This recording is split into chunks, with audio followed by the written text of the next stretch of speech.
자, 이제 예정된 시간이 되었습니다. 우리가 수요 성경 공부, 터치바이블 선교회와 샬롬교회가 함께하는 수요 성경 공부 2019년 전반기의 이야기를 시작하도록 하겠습니다. 제 이야기 잘 들리시죠? 네. 이제 우리가 드디어 마이크를 좀 사용할 수 있게 됐습니다. 그래서 감사드리고요. 우리 터치바이블 선교회 우리 함께 동역하는 여러분들께 마이크 설치해 주시고 인터넷상으로도 잘 소리가 나갈 수 있도록 이렇게 기술적으로 도와주셔서 감사합니다. 저희가 이제 잠깐 좀 안내 말씀을 드리면, 지금부터 약 11주 혹은 12주에 걸쳐서 저희가 산상수훈을 다루려고 합니다. 산상수훈을 저희가 다룰 때 지금 좀 집중하려고 하는 건 뭐냐면, 산상수훈에 예수님께서 어떤 메시지를 전하셨는가라고 하는 것도 중요하지만, 그 산상수훈을 듣는 사람들이 누구냐, 그 산상수훈을 그 듣는 사람들은 누구이며 또 무엇을 하던 사람들이고 또 앞으로 무엇을 어떻게 해야 할 것인가에 대한 생각을 함께 나누는 그런 시간이 될 것 같습니다. 저는 일단 전제를 삼기로는 이 산상수훈은 결국은 세상 속에 있는 세상 속에 있는 그 누군가, 예수 믿지 않고 하나님 말씀 따르지 않고 그냥 심심해서 이런 강좌를 이런 이야기를 인문적인 어떤 소양을 키우기 위해서 들어보자, 재밌을 것 같다, 이런 생각을 가지고 듣는 사람들에게 어울리는 이야기는 아니다.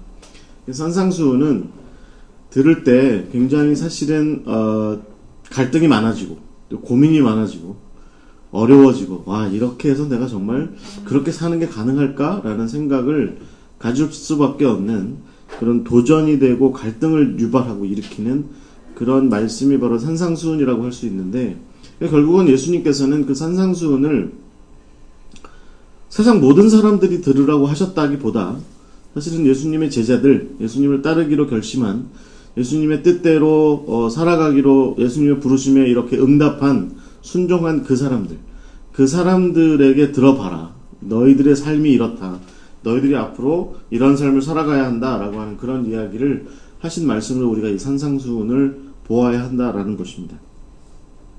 그래서 저는 이 산상수훈을 그런 맥락에서 볼 때 성경 전체에서 우리가 관통하여서 예수님께서 팔복산에서 제자들을 불러 모아 놓으시고 말씀하셨던 산상수훈의 그 이야기를 들을 수 있는 사람들은 성경 전체를 포함해서 혹은 오늘 우리 시대까지 사실은 하나님의 부름받은 백성들, 그 사람들이 바로 예수님의 제자로서 또 이 산상수훈의 이야기를 들을 만한 사람들이다라는 생각을 갖고 있습니다. 그래서 그 전제는 이제부터 우리가 함께 나눌 약 11주 혹은 12주 동안의 이 이야기들이 들으시는 내내 마음이 불편하시거나 힘드시죠. 사실 저희가 저희 샬롬교회가 매 주일날 오후에 우리 김일관 목사님이 지금 팔복하고 있거든요.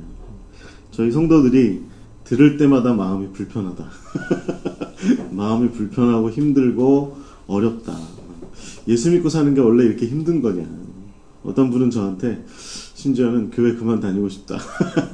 그런 말씀을 하시기도 했습니다. 그래서 떠나진 않으셨지만 불편한 거죠. 그래서 저희가 이 산상수훈을 함께 다루게 될 때 여러분, 저를 포함해서 사실 저도 마찬가지고, 제가 이것을 가르치고 함께 나눈다고 해서 저는 이미 이 부분에 대해서 초탈하고 초월하고 다 깨닫고 이미 다 저는 예수님처럼 돼서 아무 갈등이 없느냐, 그렇지 않습니다. 저도 역시 사실은 선교회를 이끌고 있는 입장에서, 사역하는 입장에서, 한 가정을 이끌고 있는 입장에서 이런 부분에 충분히 갈등 겪고 있고 고민하고, 또 왜 나는 팔복의 그런 삶을 살지 못할까? 팔복의 삶을 오히려 반대하는 그런 삶을 살아가고 있을까라는 그런 생각을 늘 하게 돼요.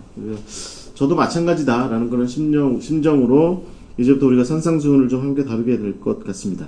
그러나 중요한 것은, 그래서 하나님의 나라의 백성들, 그런 사람들, 그 사람들이 바로 이 산상수훈의 말씀을 듣는 사람들이고, 그 사람들이 앞으로 지금껏 어떻게 살아왔으며 앞으로 또 어떻게 살아갈 것인가에 대한 이야기를 함께 나누는 것이다 라는 것을 함께 우리가 앞으로 12주 동안 함께 나누도록 하겠습니다.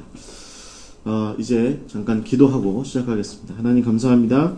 우리가 이제 새로운 주제로 이 수요 성경 공부를 시작하고자 합니다. 주님께서 우리 마음문을 열어주시고 우리 마음밭이 옥토가 되게 하여 주시옵소서.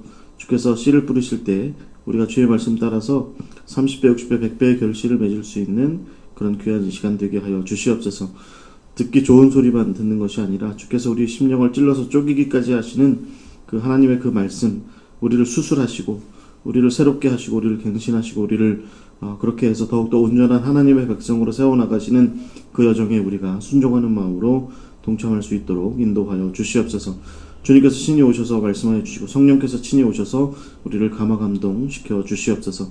이제 시작합니다. 마치는 시간까지 성령께서 동행하여 주시옵소서. 예수 그리스도의 이름으로 기도하옵나이다. 아멘. 그래서 오늘과 다음 주, 2주에 걸쳐서는 저희가 산상수훈의 이야기를 본격적으로 시작하기에 앞서서 그러니까 마태복음 5장 1절에 나와 있는 그 의미, 그러니까 예수님께서 산에 올라가서 앉으시자 무리로부터 제자들이 나왔다라고 하는 그 산상수훈이 시작될 때의 그 의미, 그 나온 제자들, 그 사람들의 정체를 좀 밝히는 그 시간을 좀 갖도록 하겠습니다.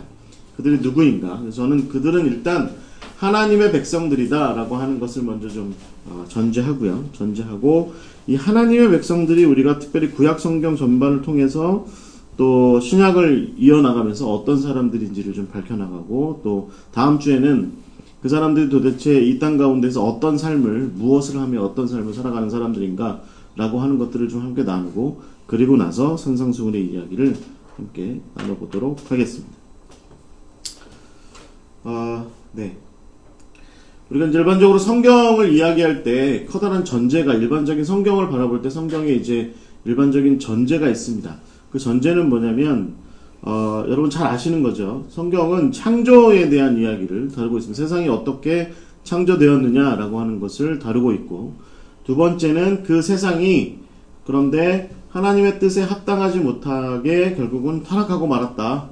네, 특별히 그 세상에 그 창조된 인간들이 결국은 하나님의 뜻에 불순종하여서 타락하고 말았다라고 하는 그런 이야기를 다루고 있고, 또 그러나 하나님께서는 그럼에도 불구하고 타락한 세상에 대해서, 특별히 타락한 인간에 대하여서 여전히 은혜와 섭리를 베풀고 계시다. 하나님께서는 그렇다고 하나님 당장 그런 인간들을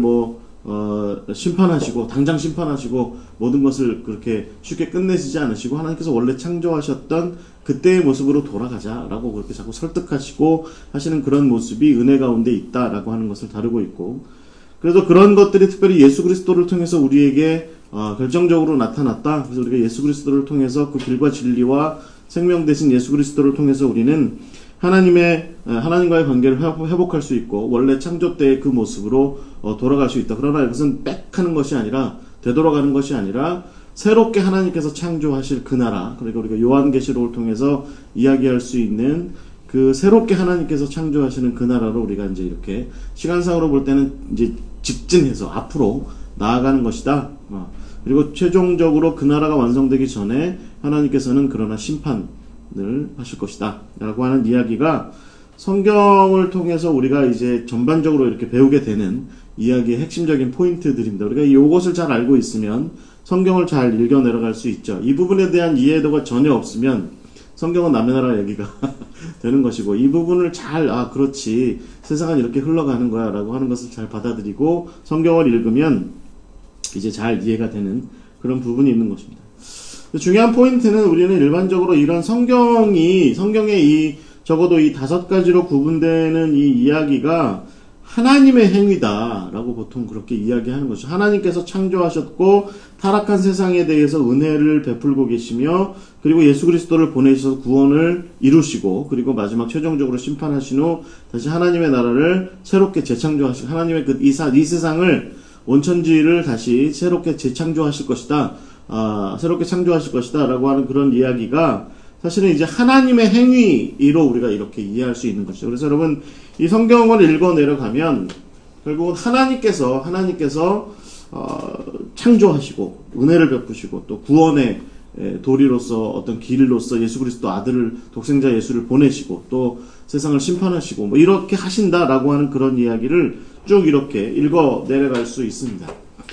근데 성경은 그렇게 읽어 내려가다 보면 그렇지 하나님께서 그렇게 하시는 이야기지 라고 하는 것에 일종의 대척점에 서 있는 것 같은 그런 존재들, 하나님께서 그렇게 실제로 이게 세상을 창조하시고 타락한 세상을 은혜로 이끄시고 구원하시고 심판하시고 새 나라를 새 세상을 만드실 것이다 라고 하는 것에 그 흐름에 비추어 볼 때 그 하나님의 행위에 대한 어떤 대척점의 자리, 어떤 반대적인 위치, 어포지트 사이드에 서 있는 그런 존재를 발견할 수 있죠. 그래서 우리가 일반적으로 그를 사탄과 악한 세력 뭐 이렇게 이야기할 수 있을 것 같아요.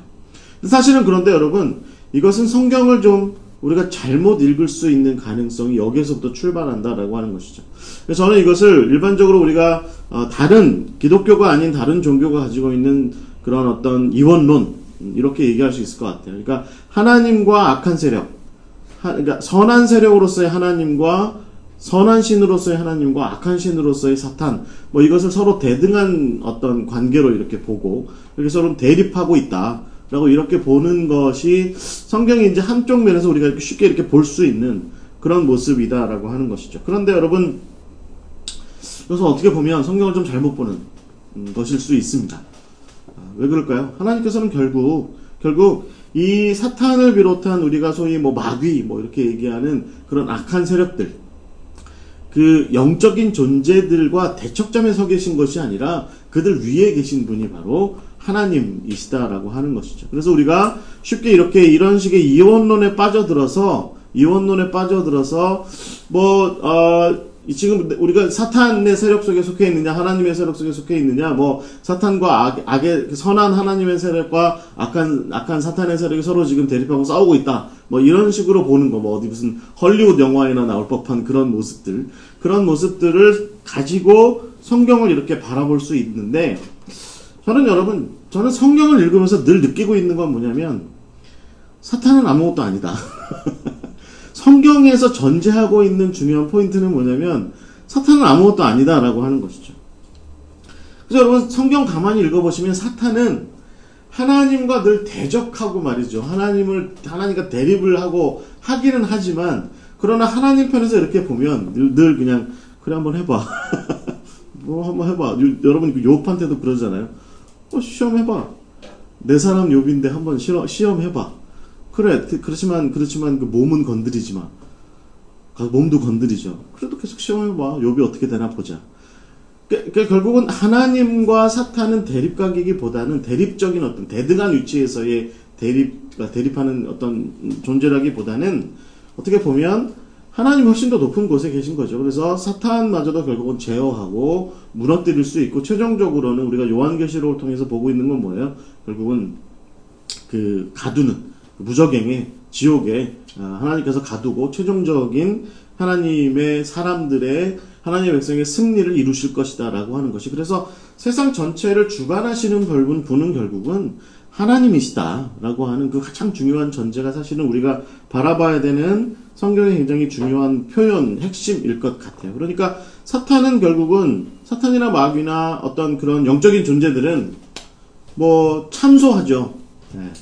이 세상이 이렇게 역사 가운데 벌어지는 가운데 참소하고 뭐 괴롭히고 유혹하고 또 때로는 뭐 협박하기도 하고, 아직 이루어지지 않은 하나님의 최종적인 어떤 종말적 완성이 이루어지기까지 우리로 하여금 연약하게 만들고 우리가 무너지게 만들고 넘어지게 만들고 하는 그런 일들을 하는 그런 존재들인데, 결국에는 최종적으로 하나님께서 승리하실 것이다 라고 하는 것이 성경이 이야기하는 굉장히 중요한 전제이고, 너희들이 흔들리지 말고, 이 성경을 읽는 너희들이 흔들리지 말고 지켜나가야 될 신앙은 바로 하나님에 대한 신앙이다 라고 하는 것을 분명히 이야기하고 있다는 것입니다.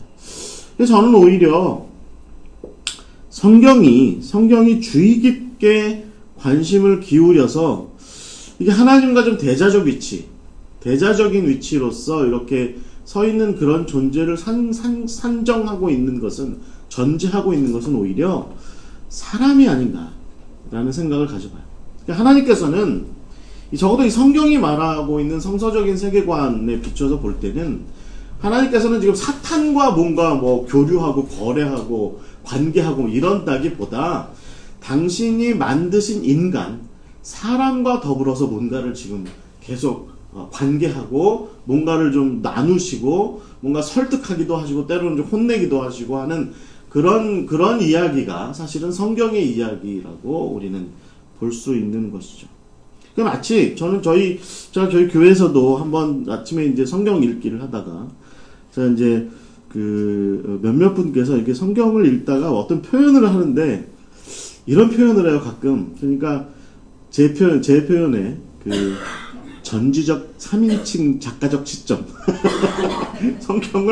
성경을 이렇게 뚝 떨어져서 보는 거죠. 그래서 마치, 그러니까 지금 제가 말씀드린 것처럼 그렇게 보기 딱 좋잖아요. 하나님과 사탄이 서로 싸우고 있는 거예요. 선한 하나님과 악한 하나님이 막 싸우고 있는데 인간이 마치 거기 중재자인 양, 뭐 심판 레프리인 양 중간에 딱 서가지고 이번엔 하나님이 너무했네. 뭐 이번엔 네 사탄이 네가 좀 너무한 거야. 이런 식으로 성경을 읽는 거죠. 사실은 그런데 성경은 그런 책이 아니라 하나님께서 우리와 직접적으로 관계하셔서 인간과 직접적으로 관계하셔서 인간이 때로는 죄를 짓기도 하고 타락하기도 하고 불순종하기도 하지만 또 순종하기도 하고 따르기도 하고 또 하나님을 두려워하기도 하면서 열심히 순종하기도 하는 그런 모습이 성경이 보여주고 있는 모습이다. 그래서 성경의 이야기들은 결국은 성경의 악한 존재로 뭐 사울이 나오든 뭐 누가 나오든 결국은 그것이 나일 수 있다. 다윗도 나일 수 있고, 다윗이 항상 뭐 의인으로만 살았나요? 그렇지 않잖아요. 다윗도 뭐 잘못한 거 많죠. 다윗도 실수한 거 많고, 또 다윗도 모자란 부분이 많아요. 다윗이 최선은 다했을지언정 완벽하지 않았죠. 그러니까 모자란 부분이 많이 있었던 거죠. 그런 모습이 사실은 우리가 성경을 통해서 봐야 되는 모습이고, 그래, 나도 내가 아브라함일 수 있다. 나도 아브라함처럼 상황이 좀 극단적으로 치달으면 이쁜 내 마누라 팔아먹을 수 있다. 그게 아브라함이었고 사실은 나다. 나도 그렇다. 그것이 바로 사실은 성경이 이제 이 성경을 통해서 우리가 봐야 되는 그런 모습이다라는 것입니다. 그래서 여러분, 성경은 하나님의 형상을 가진 인간을 하나님께서 특별히 생각하셔서 내가 너희들을 내 형상을 주어서 창조했는데 너희들이 내가 만든 이 세상 안에서 내 뜻에 합당하게 뭔가를 좀 했으면 좋겠어 라고 하는 것을 말씀하셨고, 그것에 관련하여서 이후에 역사 속에서 인간들이 어떻게 그것을 그렇게 이루어 갔느냐에 대한 하나님과의 관계성 속에서 그것이 바로 우리가 성경이다 라고 이렇게 볼 수 있는 것이죠. 그렇게 보면 여러분, 제가 지금 도표에서 화면에서 여러분들 좀 보실 수 있는 게 뭐냐면 두 가지 부류의 사람이 나와요. 성경에. 하나는 뭐냐면 불순종한 인간, 하나님의 뜻 순종하지 않고 자기 뜻대로 자기 의지대로 살아갔던 불순종한 인간. 그런데 성경은 생각보다 그 부분에 대해서 좀 명료하게 얘기하는 게 뭐냐면 그게 바로 가인의 자손들이야 라고 이렇게 이야기하고 있습니다. 그러나 제가 어찌됐든 이게 얘기한 지 좀 그렇게 흘러갈 수도 있지만 저는 그런 생각해요. 제가 지난번에 가룟 유다에 대해서 다룰 때도 한번 우리가 그렇게 나눴던 것처럼 가룟 유다에게도 사실은 기회는 있었다 라는 것처럼 우리가 가인으로 대표되는 불순종한 인간의 전형들이 성경에 이렇게 나오지만, 그러나 하나님께서 그 가인의 자손에게는 비를 내리지 않으셨냐? 그렇지 않다는 겁니다. 하나님께서는 가인의 자손에게도 은혜의 단비를 곡식을 걷어먹을 수 있는 비를 내려주시고, 가인에게 여러분 어떻게 하셨나요? 표식을 주셨잖아요. 표식을 주셨고, 또 불순종한 아담에게 옷을 지어 입혀주시고 하는 그런 행동들을 하셨죠. 또 여러분, 우리가 성경에 정말 완악한 인간의 대명사가 누구예요? 모세 시대의 바로잖아요. 그 사람에게 여러분 당장에 그 사람을 심판하시고 말이지 지옥불에 가둬놓고 그러지 않으시고 재앙을 내리시잖아요. 이 재앙이라는 게 뭘 의미합니까? 기회를 주는 거죠. 야, 너 그렇게 하지 마 라고 이렇게 자꾸 기회를 주시는 모습이 사실은 성경의 이야기고, 불순종한 인간이 어떻게 보면 하나님의 세상을 온전하게 하시기 위한 어떤 이야기로서의 성경에서 한쪽 축으로 나오는 사람들이긴 하지만 그들에게도 언젠가 항상 기회는 언제나 있었다. 그런데 그 기회를 늘 그들이 이렇게 박찼던 것이 문제다. 이렇게 볼 수 있는 것이죠. 반면에 거기에 이제 다시 또 이제 대립하는 존재로서 순종하는 인간, 그래서 그것은 또 셋의 자손이라고 이렇게 볼 수 있는 그런 사람들이 등장하고 있다. 그것이 우리가 저는 이것이 바로 이제 이 성경을 바라봐야 되는, 특별히 우리가 산상수훈을 이야기하는 데 있어서 중요한 전제라고 좀 생각해야 되는 부분이라고 생각합니다. 그래서 저는요, 특히 우리가 성경을 읽어 내려갈 때 하나님의 백성들, 하나님께서 세우신 인간, 그 가운데 순종의 길을 선택한 그 사람들이 어떤 길을 갔느냐라고 하는 것이 우리가 좀 중요하게 바라봐야 되는 대목이다.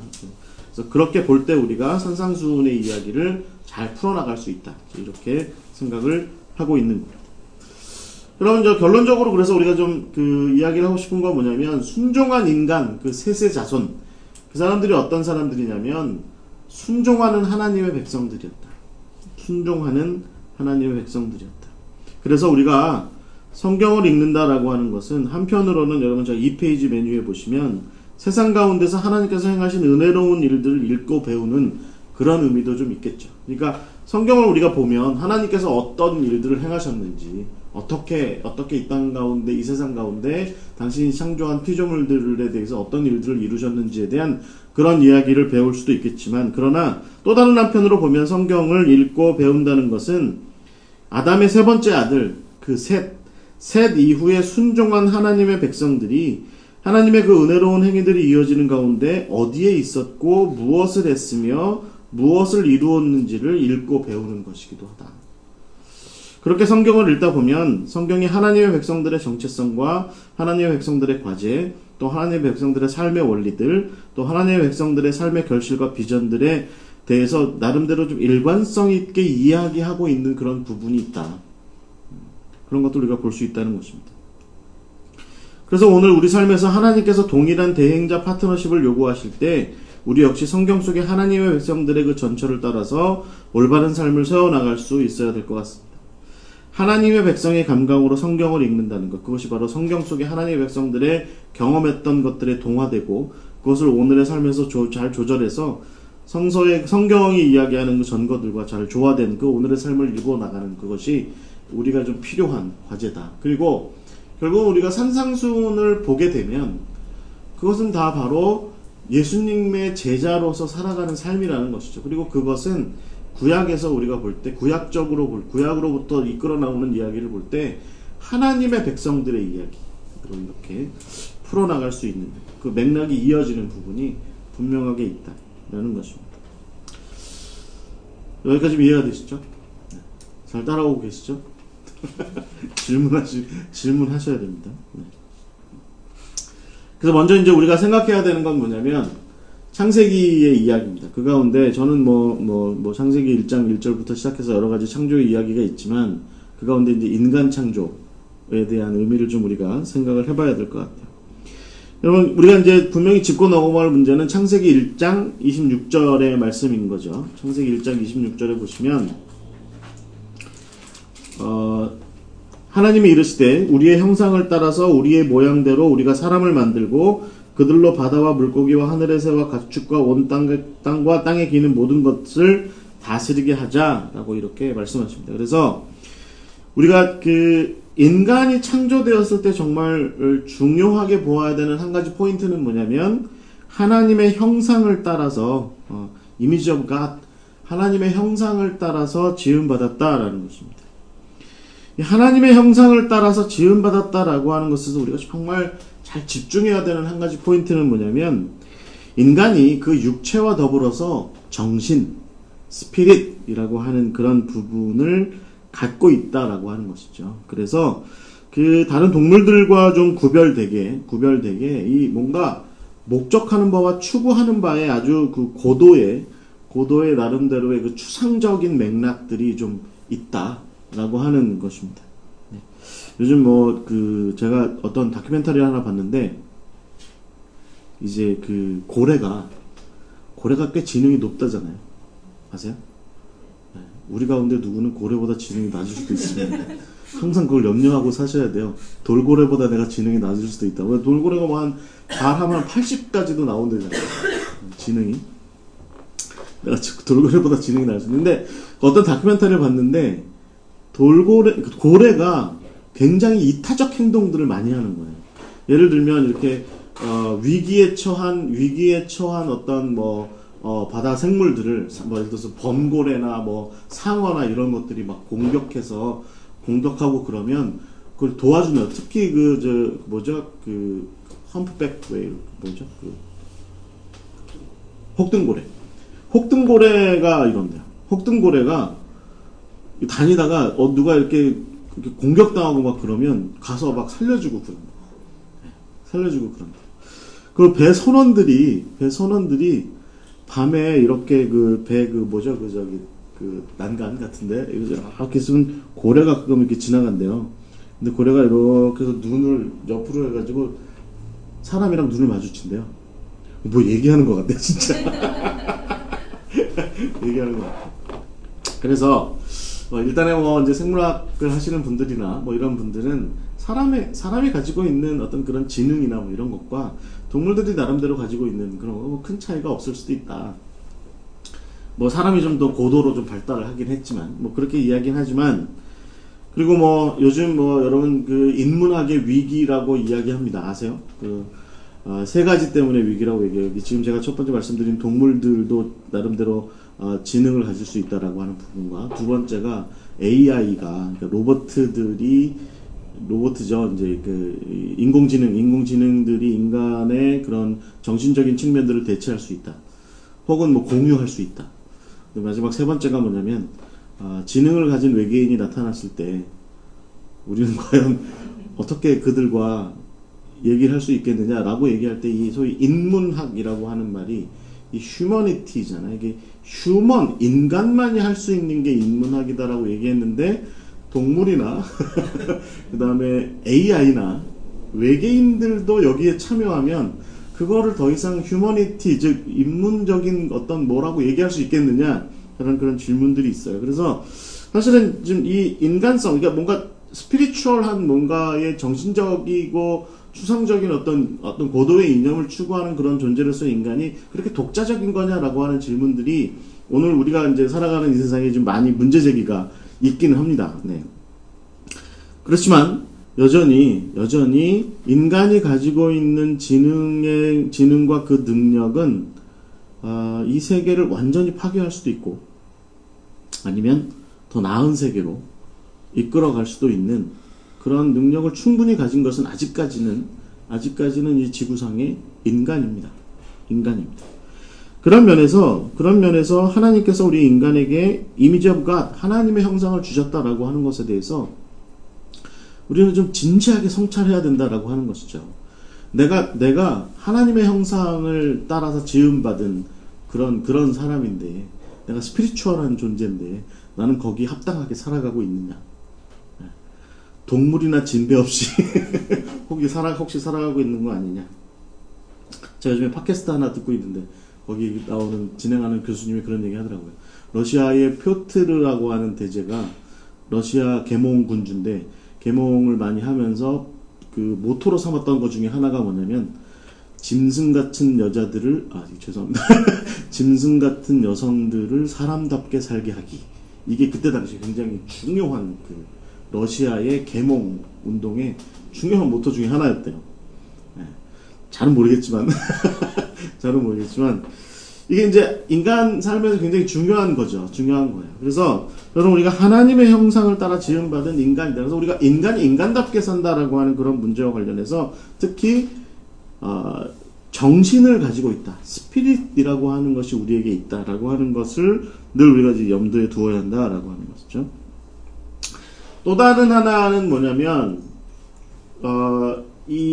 그래서 결국에는 피조물들에 대한 책임이 이 인간 창조에 담겨져 있다라는 것입니다. 그래서 우리가 하나님께로부터 하나님의 형상을 따라서 지음을 받았다라고 하는 것은 그냥 내가 그들보다 더 어떤 지고한 존재로서 그들 상위에 랭크된 채로 그 어떤 다른 피조물들보다 혹은 어떤 다른 인간들보다 상위에 랭크된 채로 나는 너희들보다 훨씬 나은 존재야 라고 하는 그런 고매함과 우월성을 드러내고자 하는 그런 것이라기보다 창세기가 우리에게 가르쳐주는 바는 우리가 하나님께서 우리에게 당신의 형상을 따라 우리를 지으셨다라고 하는 것은 하나님께서 지으신 다른 피조물들에 대하여서 봉사해라.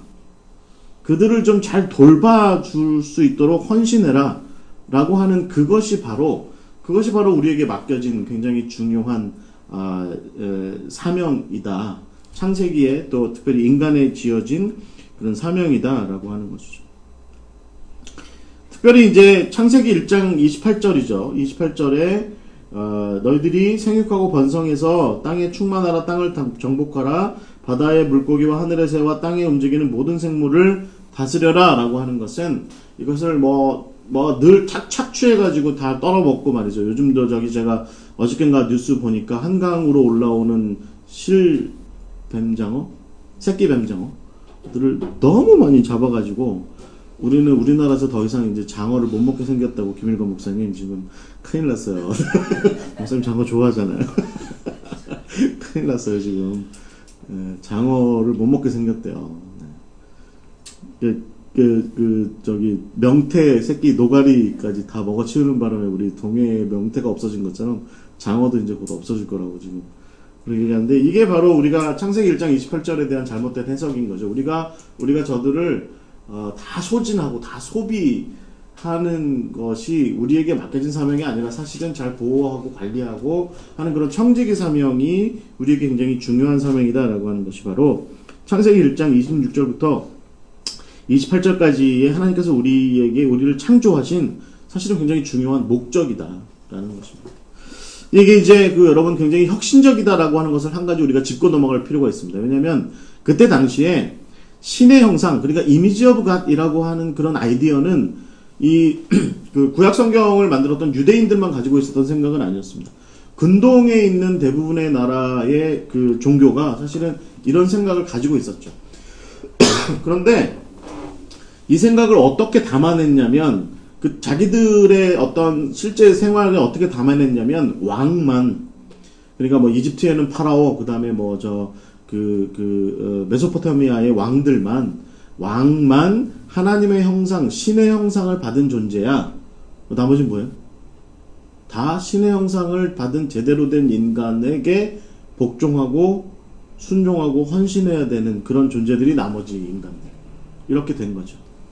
예. 여러분, 이런 식의 나만이 혹은 우리만이 하나님의 형상을 받은 인간이야 라는 생각은 사실은 1950년대까지도 2000년대 지금 현재까지도 사실은 계속해서 이어져 오고 있는 생각입니다. 그렇죠? 예. 몇 년 전에 정부에 근무하시는 어떤 분이 백성들은 다 개 돼지라고 말씀하셨잖아요. 그러니까 이런 식의 생각은 3000년 4000년 전에 왕들만 그렇게 가졌던 생각이 아니라 나만 인간이고 나머지 것들은 다, 죄송한 표현이지만 개 돼지야 라고 생각하는 그런 생각들은 이후에도 계속 이어졌어요. 여러분, 미션이라는 영화 기억하세요? 거기 보면 사람들, 백인들이 둘러앉아가지고 이렇게 얘기하잖아요. 인디언들, 남아메리카 인디언들을 소녀들한테 쟤네들이 원래 동물인데 사람 흉내를 해가지고 노래를 아주 잘한다. 시켜보라고. 그 장면이 있죠. 그런 장면이 거기 미션에 나오죠. 그러니까 여러분, 그런 식의 생각들인 거죠. 그러니까 어느 시절까지는 유색인종들은 다 인간이 아니었던, 백인들만 인간이었던 시절이 있었고, 또 어떤 시절에는 죄송한 표현이지만 여성분들이 인간이 아니셨던 그런 시절이 있었죠. 여성들께서 죄송하지만 인간이 되셨던 것은 채 100년이 안 됐습니다. 그런 부분에서. 그러니까 참정권을 얻었던 게 오래 되지 않았잖아요. 사실은.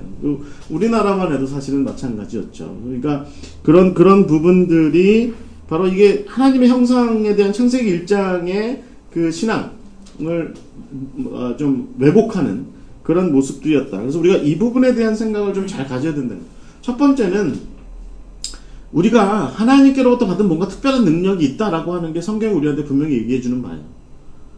그러니까 너희가 인간으로 창조됐는데 인간으로 창조된 너희들에게 하나님께서 뭔가 특별한 능력을 주셨어. 그걸 어디에다가 담아놨냐면 하나님의 형상, 거기에다가 담아놨어 라고 이렇게 보는 거죠.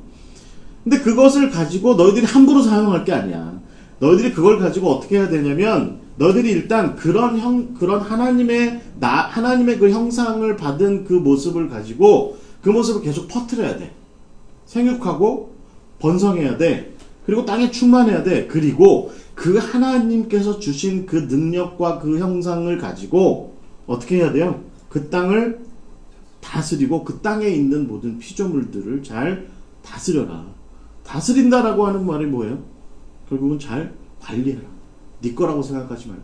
그래서 여러분, 우리가 이 사복음서 같은 경우에도 혹은 그 예수님께서 유대인들에게 가지셨던 생각의 기반에 이런 것들이 깔려 있는 거죠. 그러니까 하나님께서 너희들을 세상을 하나님께로 인도하여 드리기 위한 청지기로 세우셨는데 너네가 도대체 뭘 한 거야?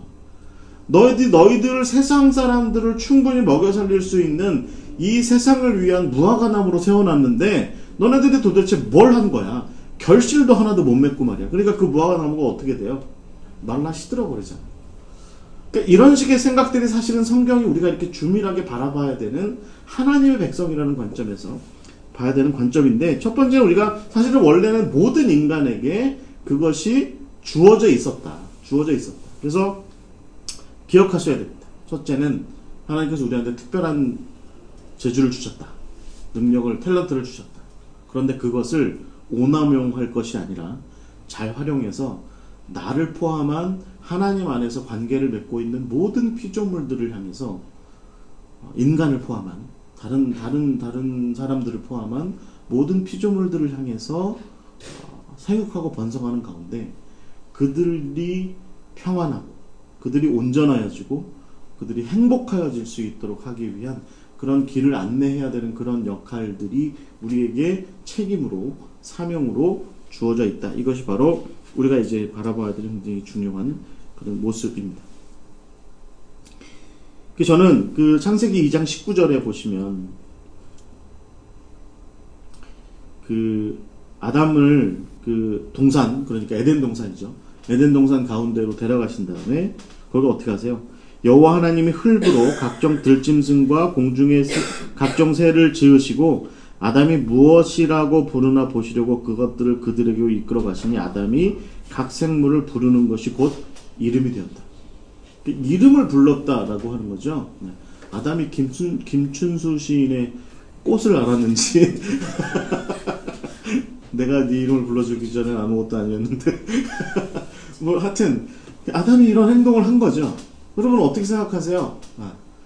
우리도 그렇잖아요. 생각해보세요. 여러분, 우리가 인간 관계, 사회적으로 관계를 형성할 때 예를 들면 그놈, 죄송합니다. 하여튼 그것, 그 녀석 뭐 이렇게 말하는 상대와 아무개, 누구 이렇게 이름을 부르는 상대는 우리에게도 굉장히 차이가 있죠.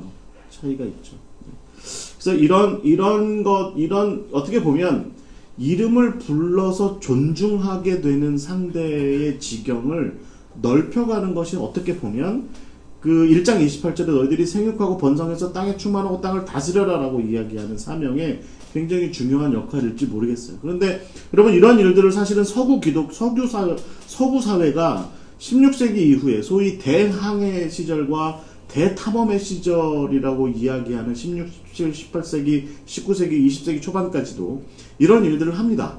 그렇게 해서 여러분 찰스 다윈 같은 사람이 갈라파고스 같은 데 가서 그 동물들 발견하잖아요. 식물들 발견하고 뭐 이름 붙이고 말이죠.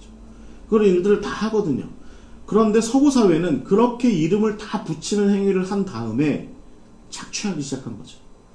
그 모든 자연계를 착취하기 시작한 거죠. 그러기 위해서 exploration, 말하자면 탐색을 한 거죠. 그 탐험을 한 거죠. 근데 우리가 사실은 그렇게 세상 만물을 다 알게 되면 알게 될수록에 우리는 어떻게 하면 그 존재들을 존중할 수 있는가 라고 하는 것에 대한 그 마음을 우리가 창세기 1장 1장의 이야기에서 혹은 우리가 2장 19절에서 아담이 동물들의 이름을 지어주는 그런 행위들을 통해서 볼 수 있다라고 하는 것입니다.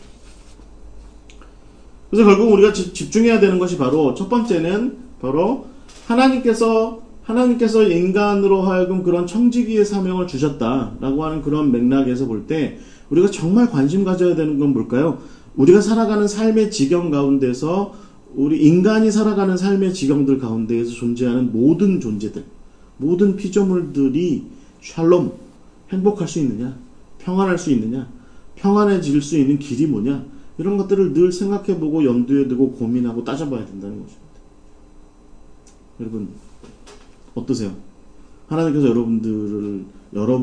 하나님과 여러분들만 아는 그런 우리만이 아는 동산을 만들어 두시고, 우리 가정과 또 일터와 교회와 어떤 곳을 만들어 두시고, 거기 한가운데 세우신 다음에 이름들을 짓게 하시고, 너 말이야, 이 모든 존재들이 너로 인해서 평안해야 돼, 너로 인해서 행복해져야 돼 라고 이렇게 말씀하시는데 어떠세요 지금? 저는 당장 생각해보니까 저희 집사람이 불행한 것 같아요. 저랑 같이 맨날 이렇게 한솥밥 맨날 먹는 우리 김일건 목사님이 행복해하지 않는 것 같아요. 마음이 아파. 제가 어저께 이걸 이렇게 다시 들여다보면서 나는 내가 함께 살아가는 그 사람들과 더불어 행복하게 하고 있는가? 혹은 강신덕으로 인해서 밥 벌어먹고 살고 있는, 혹은 강신덕으로 인해서 뭔가를 꾸려나가고 있는 사람들에게 뭐 막 배부르게 막 사치스럽게는 아니더라도 행복하게는 하고 있는가? 그 질문을 해보면 부끄럽기가 짝이 없습니다. 죄송하고 미안하고, 나 같은 사람이 이런 자리를 꿰차고 앉아가지고 괜히 여러 불행하고 힘들게 만드는 건 아닌가 라는 그런 좀 마음도 좀 들고 그렇습니다. 그래서 중요한 것은 하나님께서는 당신은 청지기 인간으로 하여금 번성하여 이 땅 가운데 충만하게 되어서 이 세상 모든 존재들에게 그 복이 되도록 하는 그런 사명을 주셨다라고 하는 것이죠. 그리고 나서 그렇게 해서 궁극적으로 하나님께서 원하시는 바는 뭐냐면, 적어도 우리가 창세기 1장과 2장을 이렇게 읽어내려가면서 볼 수 있는 핵심적인 포인트는 뭐냐면 하나님의 질서입니다. 하나님의 질서. 그 원래 하나님께서 보시기에 좋았던, 여러분 창세기 1장을 읽어내려가면서 우리가 창조에 관련하여서 하나님께서 하신 행위들, 그러니까 말씀하셔서 창조하시고 말씀하셔서 만들어내시고, 그 다음에 결과적으로 인간은 또 빚으셔서 또 그 코에 생기를 불어넣어서 인간을 만드신 후에, 그리고 나서 항상 늘 하신 표현이 있어요. 보기에 좋았더라. 인간 만드시고 나서는 심히 좋았더라. 우리도 그렇죠, 다. 네. 우리가 어떤 뭐 이렇게 무슨 의자 같은 거 뭐 이렇게 목공 같은 거 뭐 하고 나면 참 보기 좋죠. 그런데 자식 낳고 나면 어때요? 심히 좋잖아요. 그런 거랑 똑같은 거죠. 그런 거랑. 그러니까 그런 마음들이 있는데, 그게 뭐냐면 그게 바로 하나님께서 창조하신 창조 세계에 하나님의 나름대로의 뜻하신 바에 의해서 세워진 질서가 있는데, 그 질서를 보고 하나님 참 좋으신 거죠. 좋으신 거, 행복하신 거예요, 지금. 그런데 그것에 비추어 본다면 우리는 그 하나님께서 행복하셨던 그 질서를 잘 지키고 잘 유지할 수 있기 위해서 하나님의 창조의 섭리와 하나님의 창조와 그 이끌어가신 그 섭리의 어떤 경륜들을 늘 잘 살펴서 이것이 과연 하나님의 뜻에 합당한 것인가. 내가 대통령이라면, 내가 어떤 지역구의 국회의원이라면, 내가 어느 한 공동체의 장으로서 뭐 담임 목사님이라면, 어떤 뭐 회사의 사장이라면, 대표라면, 가정의 어떤 뭐 엄마라면, 또 아빠라면, 내가 데리고 살아가고 있는, 내게 맡겨진 이 피조물들과 더불어 나는 하나님의 창조 질서를 역행하지 않고 거스르지 않고 그들이 살아가는 삶의 지경 곳곳에 나의 청지기됨을 잘 이렇게 펼쳐서 그들이 지금 행복해하고 있느냐, 하나님 안에서 평안하고 있느냐, 그리고 하나님께서 여전히 내가 사역하고 내가 일구어 나가고 있는 이 삶의 공간을 이렇게 바라보실 때, 그래, 우리 아무개가 하고 살아가고 있는 저 삶의 공간을 내가 보기에는 참 보기 좋아 라고 말씀하시는 그런 모습이 우리 가운데 있느냐라는 생각을 우리가 늘 한번 좀 생각해 봐야 되는 그런 대목이 바로 우리가 창세기 부분에서 생각해야 될 부분이고, 우리가 인간 창조의 의미가 바로 여기에 이렇게 담겨져 있다라고 하는 것을 우리가 보아야 될 것 같습니다. 중요한 포인트는 또 한 가지가 뭘까요? 타락의 모습입니다. 타락의 모습. 그래서 우리가 성경을 통해서 볼 수 있어야 되는 또 한 가지 모습은 바로 타락인데, 타락의 전반적인 이야기는 우리가 잘 알고 있으니까 그런 부분에 대한 이야기에서 우리가 정말 관심을 가져야 되는 한 가지 포인트는 뭐냐면, 이게 여러분 모든 판단 기준이 참 좋다라고 얘기하는 것에 관련된, 보기 참 좋다라고 하는 것에 대한 판단 기준이 하나님이었다라고 하는 것이 창세기 1장과 2장이 얘기하는 바라면, 3장 이후에는 그게 좋아라고 하는 것의 판단 기준이 선악과를 먹은 후에는 인간에게로 왔다라고 하는 것이죠. 인간에게로 왔다. 좋다 나쁘다의 판단 기준이 내가 된 거예요. 내가. 이게 상당히 이제 우리가 좀 저는 주의 깊게, 타락의 맥락에서 주의 깊게 바라봐야 되는 부분인 것 같습니다. 흥미롭죠, 여러분? 지금도 우리는 그러죠. 네, 요즘 누가 저한테 그러더라고요. 요즘 포스트 모던 시절에 교회를 해야 되는, 교회 사역은 각자가 다 좋게 해야 되는 거야. 그래서 저는 마음속에 그런 얘기를 한번 들을 때 무슨 생각했냐면, 아니, 하나님 보시기에 좋아요. 지금 각자가 그분은 저한테 그래요. 아니, 각자가 좋은 게 하나님이 좋은 거야. 이렇게 얘기해요. 그래서, 근데 이제 의심하는 거죠. 그게 하나님 보시기 좋은 건가? 우리 각자가 다 좋은 게 하나님 좋으신 건가? 이게 결국은 우리가 타락의 결과로 발생하게 된 우리 인간의 삶의 정황, 삶의 모습이다. 이렇게 볼 수 있을 것 같아요. 선악과를 따먹고 나서 결국에는 좋다 나쁘다의 기준이 우리 스스로가 된 거죠. 네. 그리고 우리는 상대방이 좋다 나쁘다라고 얘기하는 것에 대해서 믿지 못합니다. 그렇죠? 네. 내가 아무리 사랑하는 사람, 이거 내가 정말 좋아하는 사람이라 할지라도 그가 이야기한 그거 참 좋아 라고 얘기하는 것에 대해서 우리는 일단 의심합니다. 의심하고 좋긴 뭐지 이렇게 생각하죠. 네. 얼마 전에 누가 저한테 어떤 영화가 되게 좋다고, 그 영화 꼭 보라고, 제가 그 영화를 여기서 얘기하진 않겠습니다. 좋다고 꼭 보라고 가서 봤거든요. 좋기는 뭐가 그래가지고 제가 영화 보고 나와 전화했어요. 야, 내가 앞으로 너의 추천은 앞으로 안 받기로 하겠어. 그렇게 얘기했습니다. 그래서 이게 포인트는 뭐예요? 자기 중심인 거죠. 이 자기 중심성을 버리지 못하는 거예요. 사실 우리가 하나님 중심인데, 여러분 이것이 결국은 성경이 끊임없이 우리한테 말하는 바죠. 하나님 중심이어야 돼. 그런데 우리는 결국은 끊임없이 우리 중심이야. 우리 중심이라기보다는 나 중심이야. 라고 하는 그런 맥락으로 흘러가는 거죠. 그래서 여러분 우리가 성경을 통해서 좀 주밀하게 봐야 되는 타락의 양상 가운데 정말 우리가 가슴 아픈 모습 가운데 한 가지는 뭐냐면, 여러분 3장 내내 바라보면서 우리가 봐야 되는 모습이 뭐냐면 분리되는 모습입니다. 분리되는 모습. 하나님과 우리 사이가 일단 멀어지죠. 하나님께서 옛날에는, 그 전에는 아마도 우리가 에덴 동산의 이야기를 할 때 늘 아담이 하나님께서 이렇게 보일 만한 곳에 항상 이렇게 있었죠. 그래서 아담하고 찾으셨다기보다 그냥 하나님께서 을에 아담이 있을 만한 곳에 가서 아담과 만나시고 한 동산 가운데를 거니시고 하셨는데, 그 다음에 어떻게 돼요?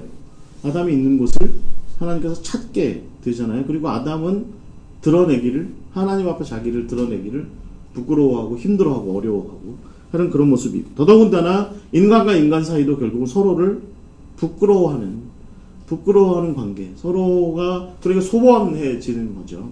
그래서 여러분 우리가 이것은 separate 됐다라고 하는 표현보다는 어떻게 보면 alienated 됐다, 말하자면 소원하게 됐다. 그러니까 서로가 서로를 말하자면 좀 소외시키는 그런 지경으로까지 자꾸 이렇게 흘러가게 됐다라고 하는 그런 모습이죠. 여러분 한국 사람들은 가능하면 3명이 모이는 게 제일 좋다고 그런 얘기 하죠. 왜 그러죠? 고스톱치기 좋으니까 그런 거죠. 그래서 제가 뭐라 그러냐면, 4명은 왜 안 되는데요? 그랬더니 4명 고스톱치기 안 좋잖아요. 그래서 제가 뭐라 그랬더니 광팔잖아요. 그랬더니 광파는 것도 결국은 소외야.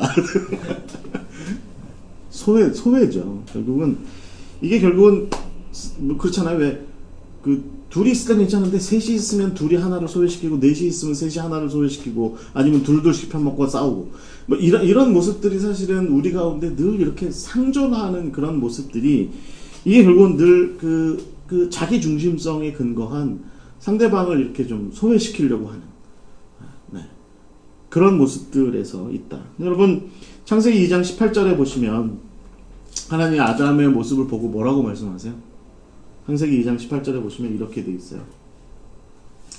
여호와 하나님이 이르시되 사람이 혼자 사는 것이 좋지 않다. 혼자 있는 게 좋지 않다. 이렇게 말씀하시고 어떻게 하세요? 짝을 맺어주시잖아요. 그게 바로 하나님의 뜻인 거죠. 우리가 사실은 기독교의 하나님을 삼위일체의 하나님으로 고백하는 게 사실은 다른 종교에 비해서 얼마나 우리 신앙을 더 헷갈리고 복잡하게 만드는 게 아니라 풍요롭고 은혜롭게 만들 수 있는 길이다라고 하는 것을 우리가 알아야 돼요. 하나님의 삼위일체 되심은 사실은 우리의 신앙이 더 깊어지고 풍요로워지고 더 넓어질 수 있고 더 은혜로워질 수 있는 길인 것입니다. 사람의 삶도 마찬가지인 것이죠. 혼자 사는 것보다 그렇게 해서 누군가로부터 분리된 채로 그렇게 소외되어 그렇게 소원하게 된 그런 삶을 살아가는 것보다 함께 더불어 살아가는 그것이 그래서 조금 뭐 티격태격하고 말이죠. 좀 그래도 더불어 함께 있는 것이 더 나은 것이다라는 것을 우리가 성경에서 또 이해할 수 있는데 이 타락한 인간의 모습이 바로 그런 모습인 거죠. 자기 중심적이고 결국은 소원하게 되는 누군가를 자꾸 소외시키는 차별하게 되는 멀리하게 만드는 결국은 그를 그렇게 무너뜨리려고 하는 그런 태도들을 자꾸 보이는 것이 바로 타락한 인간의 그런 모습인 것 같습니다. 근데 이런 모습들이 확장됩니다. 우리가 성경을 통해서 잘 이야기를 살펴야 되는 것 중에 또 한 가지가 뭐냐면 바로 가인과 아벨의 이야기입니다. 그래서 가인과 아벨 얘기가 잘 알고 있잖아요. 그리고 나서 우리가 주밀하게 봐야 되는 게 뭐예요? 결국은 이 가인과 아벨로 말미암아서 하나님의 이 세상 피조물들을 위한 청지기의 사명이 끊어지게 되는 위기에 봉착하게 된다는 거죠. 그럼 우리가 성경을 보게 될 때 주의 깊게 봐야 되는 것 중에 성경에 여러 그런 표현들이 나오는데 그런 것 중에 한 가지가 뭐냐면 대가 끊기는 위험입니다. 예를 들면 아브라함이 자식이 없다 라든가 또 예를 들면 이삭과 리브가가 근심해요. 언제 근심하냐면 이 야곱은 저기 하란 땅에 가 있고 근데 또 에서는 뭐해? 동네 여자들이랑 사귀어가지고 동네 여자들 사귀어가지고 부인이라고 데려오고 리브가와 이삭이 근심합니다. 이게 뭘 근심하는 걸까요? 그러니까 하나님께로부터 받은 이 창조 사명이 이 생육하고 번성해라 하나님의 형상대로 지음받은 그 모습을 좀 이어가고 그걸 확장해라 라고 하는 것이 끊어질 수 있다 라고 하는 그런 모습이 여러 곳에 발견되는 거죠. 그래서 희망이 없고 절망이 있다, 대가 끊길 것 같다라고 하는 그런 모습들이 끊임없이 나타날 때 우리가 성경에서 그게 뭐 예를 들어서 아브라함의 집안이 대가 끊겼네? 아유 불쌍해라 이렇게 볼 게 아니라 사실은 하나님의 백성의 명맥이 끊어질 수 있다라고 하는 그런 모습을 우리가 주의 깊게 살펴봐야 하는 것입니다. 어찌됐든 우리가 아담의 두 아들 가운데 가인이 아벨을 죽이고 그리고 가인 스스로는 어떻게 해요? 아버지 곁을 떠납니다. 그래서 어디로 갑니까? 에덴의 동편. 네. 제임스 딘이 살고 있는 곳. 제가 지난 주일날 우리 교회에서 설교할 때 제임스 딘이 살고 있는 곳 이렇게 얘기했더니 이제 우리 좀 연세가 있으신 아가씨가 한 분 있는데 그분이 못 알아듣는 척하는 거예요. 그래서 제가 제임스 딘 알잖아요. 뭐 왜 모르는 척해? 그랬더니 막 웃더라고요. 어찌됐든 그 유명한 영화 제목처럼 가인 그렇게 떠납니다. 그러니까 아담의 입장에서 볼 때는 하나님께서 그에게 원래 부여하셨던 그 창조의 그 사명이 끊어진 것처럼 보이게 되는 거죠. 끊어진 것처럼. 근데 여러분 성경은 그 다음에 가인의 이야기를 그렇게 가인이 그렇게 해서 아버지 곁을 떠났다라고 그렇게 이야기를 하고 이제 뭐 하나님께서 가인에게 표식을 주셨다 뭐 이런 얘기를 하는데, 그리고 만약에 너 이 표식을 네가 갖고 있음에도 불구하고 너를 해하면 너를 향해서 벌이 7배, 그 사람에게 벌이 7배 있을 거야. 하나님께서 그런 말씀도 하시고 나서 여러분 4장 16절에 보시면 창세기 4장 16절에 가인이 여호와 앞을 떠나서 에덴 동쪽 놋 땅에 거주하기 시작합니다. 놋 땅에. 그리고 거기에서 아내를 맞이했고, 그래서 이제 우리 그 청소년들은 질문이 있죠. 가인의 아내는 누구였을까요? 질문이 있죠. 우리에게 그 중요한 건 아니고요. 일단 그렇게 해서 아내와 살다가 아내가 임신해서 에녹을 낳았는데, 그리고 나서 가인이 뭘 하냐면 성을 쌓습니다. 그렇죠? 4장 17절에 보시면 성을 쌓고 그 성 이름을 에녹이라 했다라고 얘기합니다. 그리고 자크 엘룰이 쓴 그 The Meaning of the City라고 하는 책이 있습니다. 그 도시의 의미라고 하는 책이 있는데, 그 책을 보면 그 가인이 쌓은 에녹이라고 하는 성이 말하자면 성경에 나오는 최초의 도시입니다. 그래서 이 의미가 있다, 이게. 이렇게 얘기해요. 그러면서, 저는 여러분 이것이 우리가 좀 대비되는 모습이 있다라고 생각해요. 그러니까 뭐냐면, 하나님께서는, 야, 내가 주는 그 표식을 가지고 있으면, 네가 보호를 받을 거야.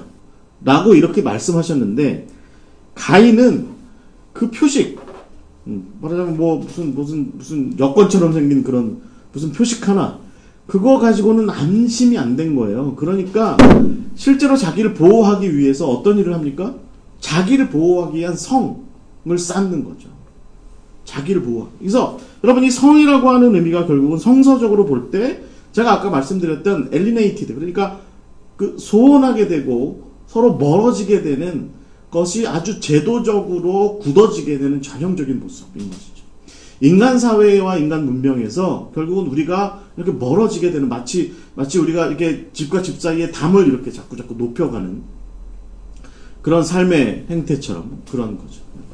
제가 얼마 전에 제가 캐나다에 있을 때 보울링 포 콜럼바인 그라는 그 마이클 부어 감독의 그 다큐멘터리를 본 적, 그때 그 콜럼바인에서 총기 난사 해가지고 막 굉장히 많은 학생들이 죽었을 때, 네. 이 사람이 미국과 캐나다가 얼마나 다른지를 보여준 거예요. 그래서 미국의 그 디트로이트인가 버팔로 같은 그 도시와 건너편에 있는 캐나다의 어떤 도시를 양쪽을 방문했어요. 그러니까 바로 이렇게 강 하나가 있고 이쪽에는 미국 도시고 저쪽은 캐나다 도시인데, 이쪽 미국 도시는요 거의 모든 집이 다 철망이 다 쳐지고 문은 다 잠겨 있고, 근데 이게 미국이라고. 그리고 다 총 다 들고 있고. 근데 강 건너에 사는 캐나다 사람들 집에 가가지고요, 아무 집에 가서 문을 열었어요. 문이 다 열리는 거예요. 이렇게 다 열리는 거예요. 그 안에 있던 사람이 이제 마이클 부어 감독이 문을 여니까 안에 있던 사람이 우리 같으면 어떻게 해요? 와 누구야 막 비명 지르네. 그 캐나다 사람들은 하이 헬로 인사를 해요. 그러니까 마이클 부어가 아니 이 문 잠궈야 되는 거 아니냐, 뭐 이 잠금 해놔야 되는 거 아니냐 했더니 그 사람들이 당장 물어요. Do I have to? 우리가 그렇게 해야 되는 거냐고 이렇게 묻는 거죠. 그러면서 이 미국, 캐나다가 이 그 건 컨트롤, 그러니까 총기에 대한 규제가 있는 나라와 없는 나라의 차이가, 그렇다고 캐나다 사람들이 총을 안 갖고 있느냐? 다 갖고 있어요. 네, 캐나다는 권총은 금지거든요. 라이플은 되지만 사냥용. 그런데 권총도 갖고 있어요. 그런데 그렇다고 해서 진문을 잠그지 않는 거예요. 이게 큰 차이가 있다, 이런 얘기를 하는데, 여러분 이것이 바로 지금 우리가 좀 이런 맥락에서도 가인의 이런 행태를 좀 볼 필요가 있는 거죠. 가인이 지금 왜 성을 쌓느냐? 그것은 바로 그가 살아가고 있는 당대 세계에 대한 자기중심의 의심과, 그리고 어떤 보호, 또 더 나아가서는 결국에는 자기 스스로조차도 이 세계에 대해서 뭔가 자기에게 문제가 제기되면 그 세계가, 자기를 둘러싼 세계가 자기를 문제 삼으면 자기도 이 성을 중심으로 해서 뭔가 대처하겠다, 그런 행동을 보이고 있는 거죠. 그런 모습의 전형이 어디에 있습니까? 그 가인의 자손에 대한 그 이야기가 쭉 나오죠. 18절에 보시면 그 에녹이 이랏을 낳고 이랏이 무후야헬을 낳고 무후야헬은 무드사엘을 낳고 무드사엘은 라멕을 낳았다. 근데 라멕이 부인을 둘을 얻어요. 하나는 아다고 하나는 실라인데 아다는 야발을 낳았는데 그 야발이 장막에 거주하고 가축을 치는 자의 조상이 되었고 그 아우가 유발인데 그가 수금과 통소를 그러니까 음악을 만드는 자의 조상이 됐다. 이런 얘기하고 그 다음에 실라가 두발가인을 낳았는데 그가 구리와 쇠로 여러 가지 기구를 만드는 자. 뭘 만들었겠습니까? 농기구? 라고 이렇게 천연덕스럽게 생각하지는 않으시겠죠? 네, 그렇게 농기구야 라고 생각하시면 여러분은 참 순수하신 분이시고요. 저처럼 이걸 딱 쳐다보면 아 무기를 만들었겠구나 라고 생각하면 저는 이미 타락한 사람입니다. 그래서 여러분 두발가인은 결국은 여러 가지 기구를 만들고 그러니까 상당 그러니까 이게 좀 해석해 볼 수 있죠. 생각해 볼 수 있죠. 아마 무기들을 만들지 않았을까. 그래서 할아버지 가인이 만든 에녹성의 무기 창고에다가 이렇게 무기들을 차곡차곡 이렇게 쟁여 놓지 않았을까? 그런 생각을 할 수 있죠. 근데 그 누이가 나아마래요. 나아마. 여러분 이 나아마라는 이름이 뭐냐면 pleasant, 즐거움, 기쁨이라는 뜻입니다. 쾌락 이렇게 얘기할 수 있는 부분입니다. 여러분 이게 굉장히 세속적인 거죠. 보면 세속적인 거예요. 그리고 여러분 그 다음에 보시면 라멕이 아내들에게 노래를 불러요. 노래를 이게 여러분 그 성서 해석에서 이 부분이 어떻게 되어 있냐면 아마 라멕이 술 취해서 노래 부른 거다. 누가 만든 술? 자기 아들 중에 가축 치는 자 야발이 술을 만들어 준 거죠. 그 다음에 그 아들 또 중에 그 유발이 이제 아버지가 노래를 부르고 있으면 옆에서 수금과 퉁소를 퉁퉁퉁퉁퉁 맞춰주고 있었겠죠. 그 옆에 나아마 딸이 춤추고 있었겠죠. 노래를 불러요. 어떻게 불러요? 아다 실라야 내 목소리를 들으라. 라멕의 아내들이여 내 말을 들으라. 나의 상처로 말미암아 내가 사람을 죽였고 나의 상함으로 말미암아 소년을 죽였도다. 가인을 위해서는 벌이 7배의 1인데 라멕을 위해서는 벌이 77배의 1이로다. 이게 무슨 얘기입니까? 결국은 이게 여러분 그 라멕에 관한 전설이 있습니다. 이게 뭐냐면 들판에 나가서 있는데 소년이 실수로 자기한테 상처를 입힌 거예요. 그러자 이 라멕이 어떻게 하냐면 소년을 죽입니다. 그러니까 그냥 아주 가벼운 찰과상을 상대편은 입혔는데 라멕은 상대를 죽인 거예요. 죽여요. 그리고 그 소년을 죽이고 나서 돌아와서 술 한잔 먹고 옆에 이제 악기가 있으니까 뚱땅거리고 또 이제 딸한테 춤추라고 하고서 이 노래를 부른 겁니다. 이 노래를. 그래서 나의 상처로 말미암아 내가 사람을 죽였고 나의 상함으로 말미암아 소년을 죽였다. 하나님께서는 가인에게는 가인을 건드린 자에게 벌을 7배로 준다고 했지만 나 라멕을 건드리면 하나님이 아니라 내가 그를 77배로 갚아줄 거다. 이게 잔인하고 무도한 삶의 모습을 이야기하는 겁니다. 이게 바로 가인의 자손의 모습인 거죠. 오늘 우리가 살아가는 세상의 상당 부분에 우리가 세상이 그렇지 뭐 라고 얘기하는 그런 무도함과 잔인함과 그런 모습들이 담겨있는 그것의 시작점이 바로 이 라멕의 모습이 있다라고 하는 것입니다. 여러분 그 다음에 성경이 어떻게 이어지냐면 그 다음에 25절로 넘어가요. 4장 25절. 적어도 우리가 이제 창세기 4장 24절까지 읽고 나면 느낌이 어떠세요? 여러분 지금 아담의 입장에서 보면 어떻게 된 거예요? 지금 아들이 둘이 있었는데 하나는 죽었고 하나는 나갔어요. 나갔는데 거기서 나름대로 또 하나님 뜻에 순종하고 산 게 아니라 자기 욕심대로 성 짓고 자손을 낳았는데 그 자손들은 아주 무도하고 광폭한 아주 잔인한 그런 사람들이 돼버린 거죠. 멀리서 그 노땅을 살아가고 있는 그 자기 자손들을 아담이 이렇게 쳐다봤을 때 어떤 마음이 들었을까? 자기는 점점 늙어가고 있고 선악과 괜히 정말 잘못 먹었어. 내가 도대체 무슨 짓을 한 거야? 내가 도대체 무슨 짓을 한 거야? 하나님, 나 도대체 내가 왜 그때 그랬을까요? 부인하고 같이, 하와랑 같이. 그래서 결국은 하나님께서 우리를 창조하셨을 때 최초의 그 사명은 끊어지고 더 이상은 어떤 이제 그 하나님의 창조 피조물들을 위한 청지기의 사명은 누구를 통해서 이어갈 수 있을지에 대한 가능성, 이런 가능성이 전혀 이제 없어지게 된 그런 현실 앞에 있게 되는 거죠. 여러분, 우리가 이런 비슷한 현실 많이 바라보지 않나요? 우리 목사님들 혹시 어느 날 수요일 날 아무도 안 나와서 혼자 덩그러니 앉아있을 때 세상에 막 카니발을 막 한다고 그러니까 다들 거기가 앉아있고 아무도 없이 혼자 앉아서 이렇게 있을 때, 하나님, 우리의 신앙의 대가 이렇게 끊어지는 건 아닙니까? 우리가 다음 세대들을 쳐다보면 그들이 정말 세속적으로 물들어가고, 어저께도 우리가 제가 아는 목사님들이랑 앉아서 여기 사무실 옆에 앉아가지고 요 옆에 앉아가지고 한참 밤 10시까지 대화를 했는데, 대화하면서 계속 얘기한 게 뭐냐면 그런 모습인 거죠. 무너져가는 모습. 희망이요. 근데 희망을 어디서 찾아야 될지 잘 모르겠다. 어저께 결론 중에 한 가지가 뭐였냐면 모르겠다 였어요. 목사님들이 3명이 앉아가지고 대화의 결론이 뭐냐면 모르겠다. 뭘 해야 될지 모르겠다. 어떻게 해야 될지 모르겠다. 아담이 옆에 같이 껴있었으면 맞장 못 쳤을 거예요. 아담도 굳이 나도 몰라. 나도 모르겠어. 아니, 아들놈 하나는 동생 죽이고 나가버리고 죽은 놈은 살릴 수도 없고 희망이 없어. 이렇게 얘기하는 그런 상황이 지금 창세기 4장.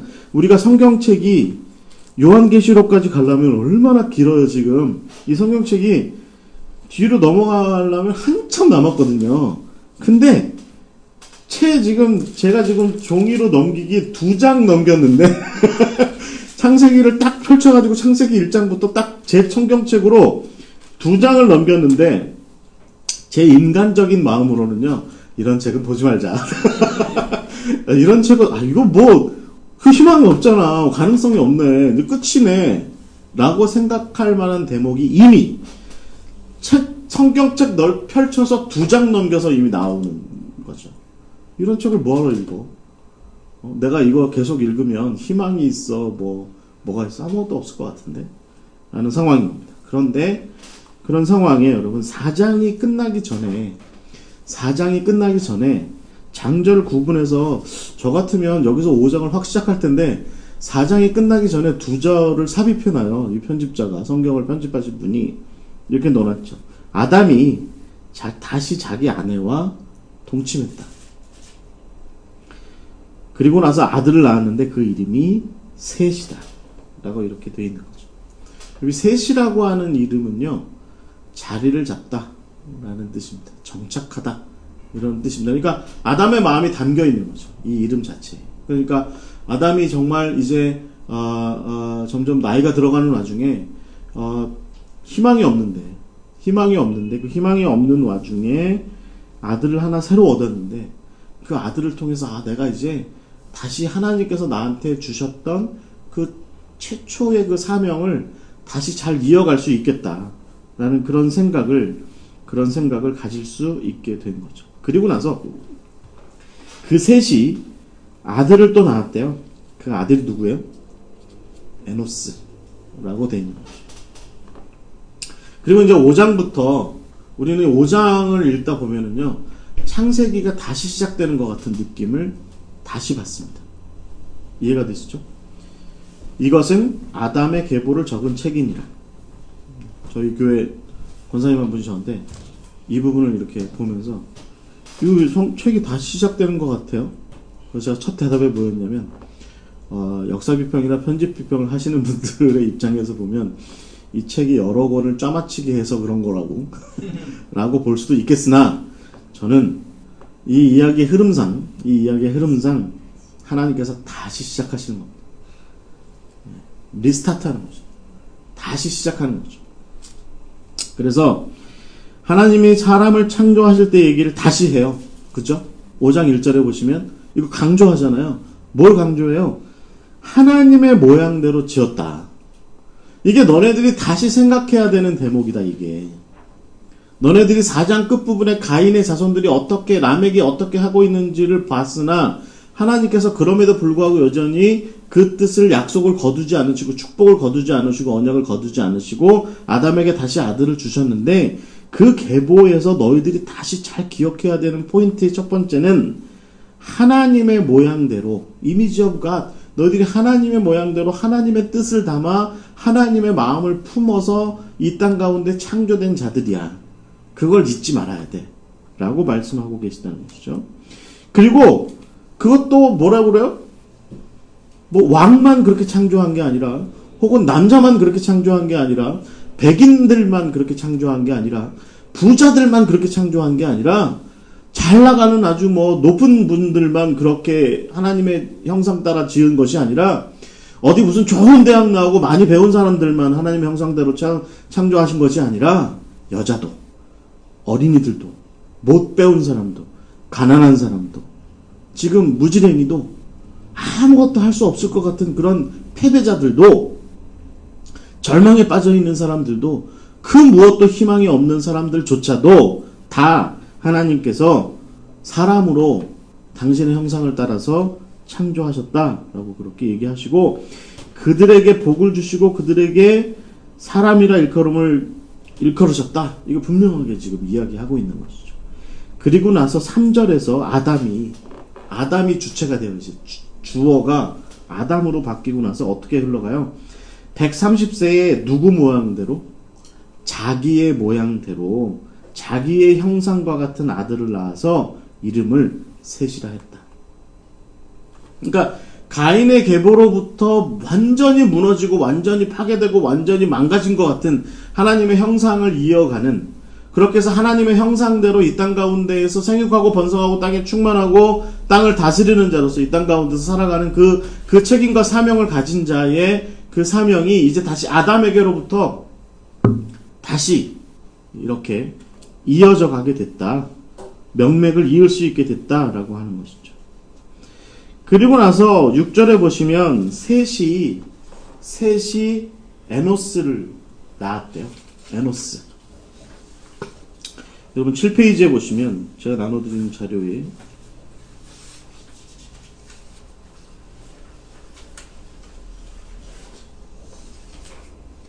6페이지에 보시면 6페이지에 보시면 에노스라고 한 두 번째 단락에 보시면 하나님의 청지기들의 계보에 연약함이 있다. 그게 뭐냐면 셋의 아들의 이름에 나타나는데, 여러분 이 에노스라는 이름이 약하다라는 뜻을 갖고 있다는 거죠. 저는요, 제 개인적으로 이 성경을 읽으면서 이 에노스라는 말을 보면서 제일 은혜 받습니다. 약하다라는 뜻이에요. 에노스가 뭐에 비해서 약하다는 뜻일까요? 가인의 자손에 비해서 약하다는 겁니다. 에노스가 뭐 그럴 수도 있죠. 선천적으로 좀 약골로 태어났을 수도 있는데, 그런데 적어도 우리가 성경의 맥락에서 4장의 라멕 같은 그런 존재, 맞죠? 그런 두발 가인 같은 그런 존재들의 비교해서 볼 때 에노스는 한없이 약한 존재. 그런데 그 에노스의 시절에, 여러분 다시 4장 26절에 보시면 에노스의 시절 때에 이르러서 여호와의 이름을 사람들이 부르기 시작했다 라고 이렇게 이야기하고 있습니다. 약한 자인 에노스의 시절에 에노스로 말미암아서 사람들이 여호와라고 하는 하나님 그분을 알게 됐고, 그리고 그분의 이름을 부르기 시작했다. 즉 그분을 예배하고, 그 하나님을 예배하고, 그 하나님께 기도하고, 그 하나님께 탄원하고, 그 하나님을 의지하고 살아가는 그 신앙하는 삶이 시작됐다라고 하는 것이죠. 그런데 저는 여기에서 에노스를 비롯한 그 아담과 셋으로 이어져서 그 다음에 에노스로 이어지는 이 계보가 예를 들어서 셋을 통해서 예를 들어서 뭐 굉장히 탄탄해졌다, 그 다음에 에노스를 통해서 굉장히 강성해졌다. 이렇게 얘기하는 게 아니라 셋을 통해서 겨우 기반이 마련됐고 에노스 대에 이르면 좀 많이 약해 라고 지금 얘기하는 거죠. 안타깝지만 많이 약해 라고 얘기하는 거죠. 여러분, 언제 생육하고 번성할 수 있을까요? 창세기 1장 28절에 하나님께서 약속하시기로는 너희들이, 야, 내가 너희들한테 분명히 축복하는데 너희들 생육하고 번성할 거야. 너희들 그러니까 열심히 노력해. 그러면 생육하고 번성할 거야. 라고 그렇게 말씀하시는데, 가만히 따져보면, 에노스를 쳐다보면, 언제요? 언제 번성해요? 언제? 가인의 자손들은 저렇게 막 마구잡이로 번성하고 마구잡이로 저렇게 커나가고 있는데 우리는 하나님 언제 이렇게 좀 잘할 수 있을까요? 라고 생각을 하게 된다는 것입니다. 그 다음에 우리가 생각을 해봐야 되는 부분이 뭐냐면, 그러나 그럼에도 불구하고 하나님께서는 이 에노스를 통해서 셋과 에노스로 이어져서 계속 흘러가는 이 계보를 통해서 당신의 계보를 신실하게 이어가신다라고 하는 것입니다. 하나님께서 약속하신 것, 하나님께서 그렇게 하시기로 결정하신 것은 파괴되지 않았고 왜곡될 수도 없고 그대로 하나님 뜻하신 바 그대로 지금 차근차근 실현되어 가고 있다.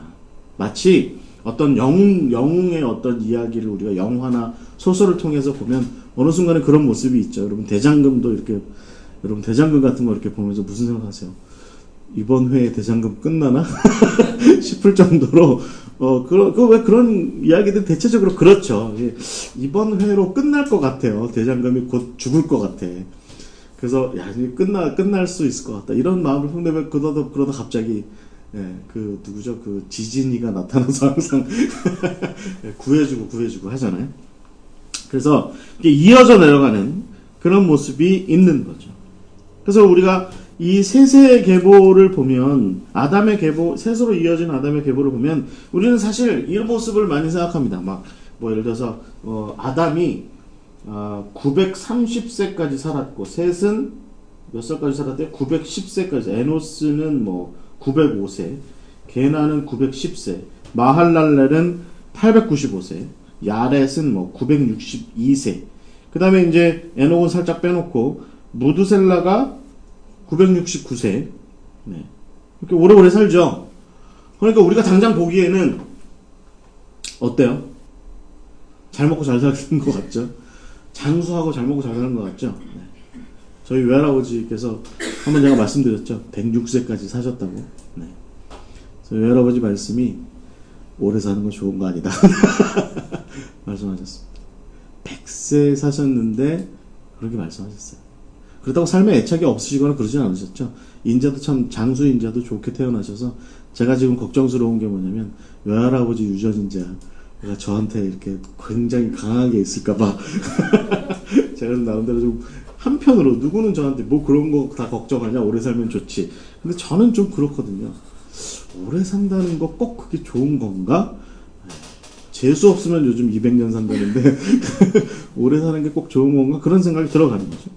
여러분, 성경에 나오는 이 오래 사신 분들의 이 모습을 보고 어떤 분들은 하나님 뜻대로 살아서, 하나님께서 창조하신 그 질서대로 살아서 이렇게 장수하게 된 거야 라고 얘기하지만, 저는 에녹의 이야기가 좀 색다르게 들립니다. 에녹 때에 오면, 여러분, 제가 이번 주에도 우리가 이제 에녹에 대한 설교를, 그래서 좀 제가 지난 주일날 우리 샤롬교회에서 설교를 했었는데요. 이 에녹의 이야기를 가만히 보세요. 에녹이 여러분 65세에 무두셀라를 낳습니다. 그리고 하나님께서 무두셀라를 낳은 후에 하나님께서 300년 동안 그와 동행하셨대요. 그리고 에녹은 그 와중에 자녀들을 계속 낳으셨대요. 여러분, 저는 이 이야기가 은혜가 있습니다. 뭐냐면 결국은 이 셋과 에노스의 자손 에녹은 이 가인의 자손들이 창궐한 상태에서, 가인의 자손들의 말이죠, 막 흉폭하고 말이지, 잔인하고 탐욕적이고 한 그런 사람들이 세상 가운데 가득한 가운데, 그런 가운데 살았던 거예요. 그런 가운데 하나님의 형상, 아담이 그랬던 것처럼 자기에게 있는 하나님의 형상을 자기 자녀들에게 넘겨주어 가면서 이 땅에서 사는 겁니다. 여러분, 이 비슷한 비유를 우리가 어떻게 들 수 있을까요? 이 땅 가운데에서 우리가 죄가 관영하고 타락한 모습이 관영하고 불의가 가득한 가운데 예수님의 제자로서 하나님의 자녀로서 하나님을 믿는 자답게 정말 의롭게, 여러분, 구약의 그 거룩하다라고 하는 말은 절대로 정의와 공의와 떼놓고 얘기할 수 없대잖아요. 거룩하다 하면서 정의와 공의를 따로 떼놓고서 얘기하면 그거 잘못된 거래잖아요. 마찬가지로 우리가 하나님의 의대로, 하나님의 공의대로, 하나님의 정의대로 이 땅 가운데에서 그 삶을 하나님의 형상을 받은 자답게 삶을 살아가는 일이 쉬웠을까요? 그뿐만이 아닙니다. 그런 와중에 자식 낳고 살았대잖아요. 나 하나도 착하게 살기 쉽지 않은데 내 자식들한테도 착하게 살라고 얘기를 하고 있는 거죠. 집사님 어떻게 생각하세요? 집에 가서 집사님 착하게 산 거 가지고 아들한테 가서 너도 착하게 살아야 돼 그러면 아들이 뭐라고 그럴까요? 엄마, 착하게 살아가지고 우리가 얻을 게 뭐야? 그렇게 착하게 살아서 얻을 게 뭐야? 우리 나집사님 어떻게 생각하세요? 예? 서연이한테 그렇게 가서 얘기해보세요 한번. 내가 산 대로 너도 살아봐 라고 얘기하면 그럼 나도 엄마처럼 가난하게 살아야 돼.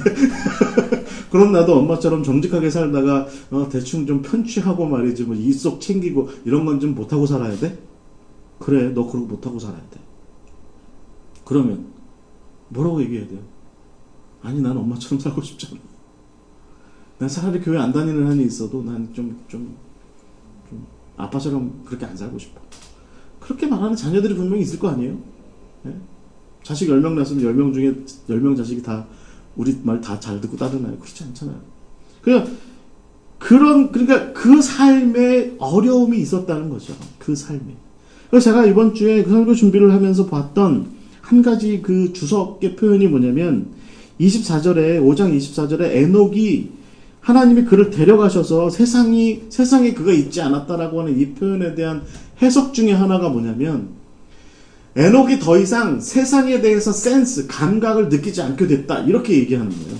그게 무슨 얘기겠습니까? 하나님의 형상대로, 하나님의 뜻대로 자기 자식들과 더불어서 살아가는 그 삶이 쉽지 않았다는 거예요. 너무 힘들고 어렵게 살아가는 그 하나님과 동행하는 그 삶의 어려움. 오늘날도 어려운데 그때는 쉬웠을까요? 그때도 어려웠겠죠. 아브라함도 어려웠는데 에녹도 어려웠겠죠. 요셉도 어려웠는데 에녹도 어려웠겠죠. 왜 우리는 에녹은 굉장히 평안하게 살았을 것처럼 성경을 보는지 모르겠어요. 하지만 에녹의 삶은 다니엘이 그 바벨론 한복판에서 살았던 것과 그닥 다르지 않은 삶, 그럼에도 불구하고 하나님과 동행하는 삶을 살았다는 거죠. 그러니 그가 육체적으로 얼마나 힘들었겠고, 그가 마음 가운데 얼마나 힘들었겠고, 그가 영혼 가운데 얼마나 피곤했을까요? 그러니까 하나님께서 그를 왜 300살에 데려가셨을 것 같아요? 불쌍하니까. 불쌍하잖아. 가만히 쳐다보니까 내가 너무 사랑하는 친구인데, 내가 너무너무 사랑하는 에녹인데 너무 힘들게 살거든요. 그만. 그래서 그 만즈라고 하는 분의 주석에 의하면 에녹이 더 이상 세상에 대한 감각을 느끼지 못하게 됐다. 그게 저는요 굉장히 은혜롭게 들리더라고요. 그 해석이 와닿더라고요. 에녹이 하나님과 동행한 것은 맨날 손 붙잡고 하나님과 더불어 푸른 초장 맑은 시냇물가로 편안하게 피크닉하면서 살았던 것이 아니라면. 그래서 여러분, 저는 이 창세기 5장에 우리가 오늘 중요하게 바라보고 있는 하나님의 백성들의 특히 셋을 통해서 이어지는 이 계보의 그 세상 가운데 삶에서의 그 현실, 그 자기 중심적이고 파괴적이고 향락적인 그런 나아마라고 하는 이름이 갖고 있는 그 딸의 이름처럼 그렇게 쾌락적인 그런 삶의 행태가 점점 창궐해 가고 있는 그 삶의 한복판에서, 그 세상의 한복판에서 하나님의 백성으로 살아간다. 그것이 어떤 의미겠느냐라고 하는 그 현실을 저는 우리가 이 창세기 5장을 조금 주밀하게 바라보면서 조금 좀 실존적인 의미를 담아서 좀 바라볼 필요가 있다는 거예요. 왜 창세기는 어렵사리 셋을 통해서 하나님의 그 형상을 받은 계보가 이어지게 됐고, 에노스의 이름을 약하다라고 하는 그런 뜻으로 두었으며, 왜 에녹은 그렇게 결국은 300년을 하나님과 동행하다가 훌쩍 이 세상을 떠나는, 어떻게 보면 하나님을 믿는 우리의 입장에서 볼 땐 축복이라고도 할 수 있는 그런 복을 누렸을까? 그런 것들이 바로 지금 이 하나님의 백성의 계보가 보여주고 있는 모습이다라고 하는 겁니다. 여러분, 제가 무엇을 얘기하려고 하는 걸까요? 하나님의 백성의 계보는요, 작다는 겁니다. 그리고 연약하다는 겁니다. 이 세상에 하나님의 백성의 계보를 이어가고 있는 사람들의 규모는 늘 작고 연약하고 면면이 아주 어렵고 힘들게 이어져 내려가는 그것이 사실은 하나님의 백성의 계보의 참모습이다라고 하는 겁니다. 창대하고 말이죠. 번성하고 확장하고 확장의 일로를 이루어나가고 막 크게 되고 힘있게 되고 권력을 잡게 되고 세상의 주도권을 행사하게 되고 하는 그런 거는 오히려 가인의 자손들의 계보에서 오히려 더 많이 우리가 발견할 수 있을 것 같아요. 여러분, 성경에 이 가인의 람에게 계보를 이어가는 사람들 우리가 잘 알죠. 마음이 완악한 사람들, 잔인한 사람들, 무도한 사람들. 그들이 누굽니까? 성경이 그렇게도 대척점에다가 세워놓는 그 하나님의 백성들과의 삶과 대척점에다 세워놓는 그런 왕들, 바로, 헤롯, 또 산헤립, 이런 존재들 아니에요, 결국. 그런 존재들, 우리가 시저, 가이사, 이런 존재들 아닙니까? 그런 존재들과 대비하여서 볼 때 지극히 연약하고 지극히 작고 지극히 한미하고 부족하기 짝이 없는 그런 모습. 그럼에도 불구하고 하나님께서 그 계보를 꾸준히 이어가고, 여러분, 여기서 계속해서 성경의 구절들이 강조하고 있는 게 뭐예요? 그들이 아주 오래 살면서, 힘들지만 오래 살면서 뭘 했대요? 자녀를 낳았대잖아요.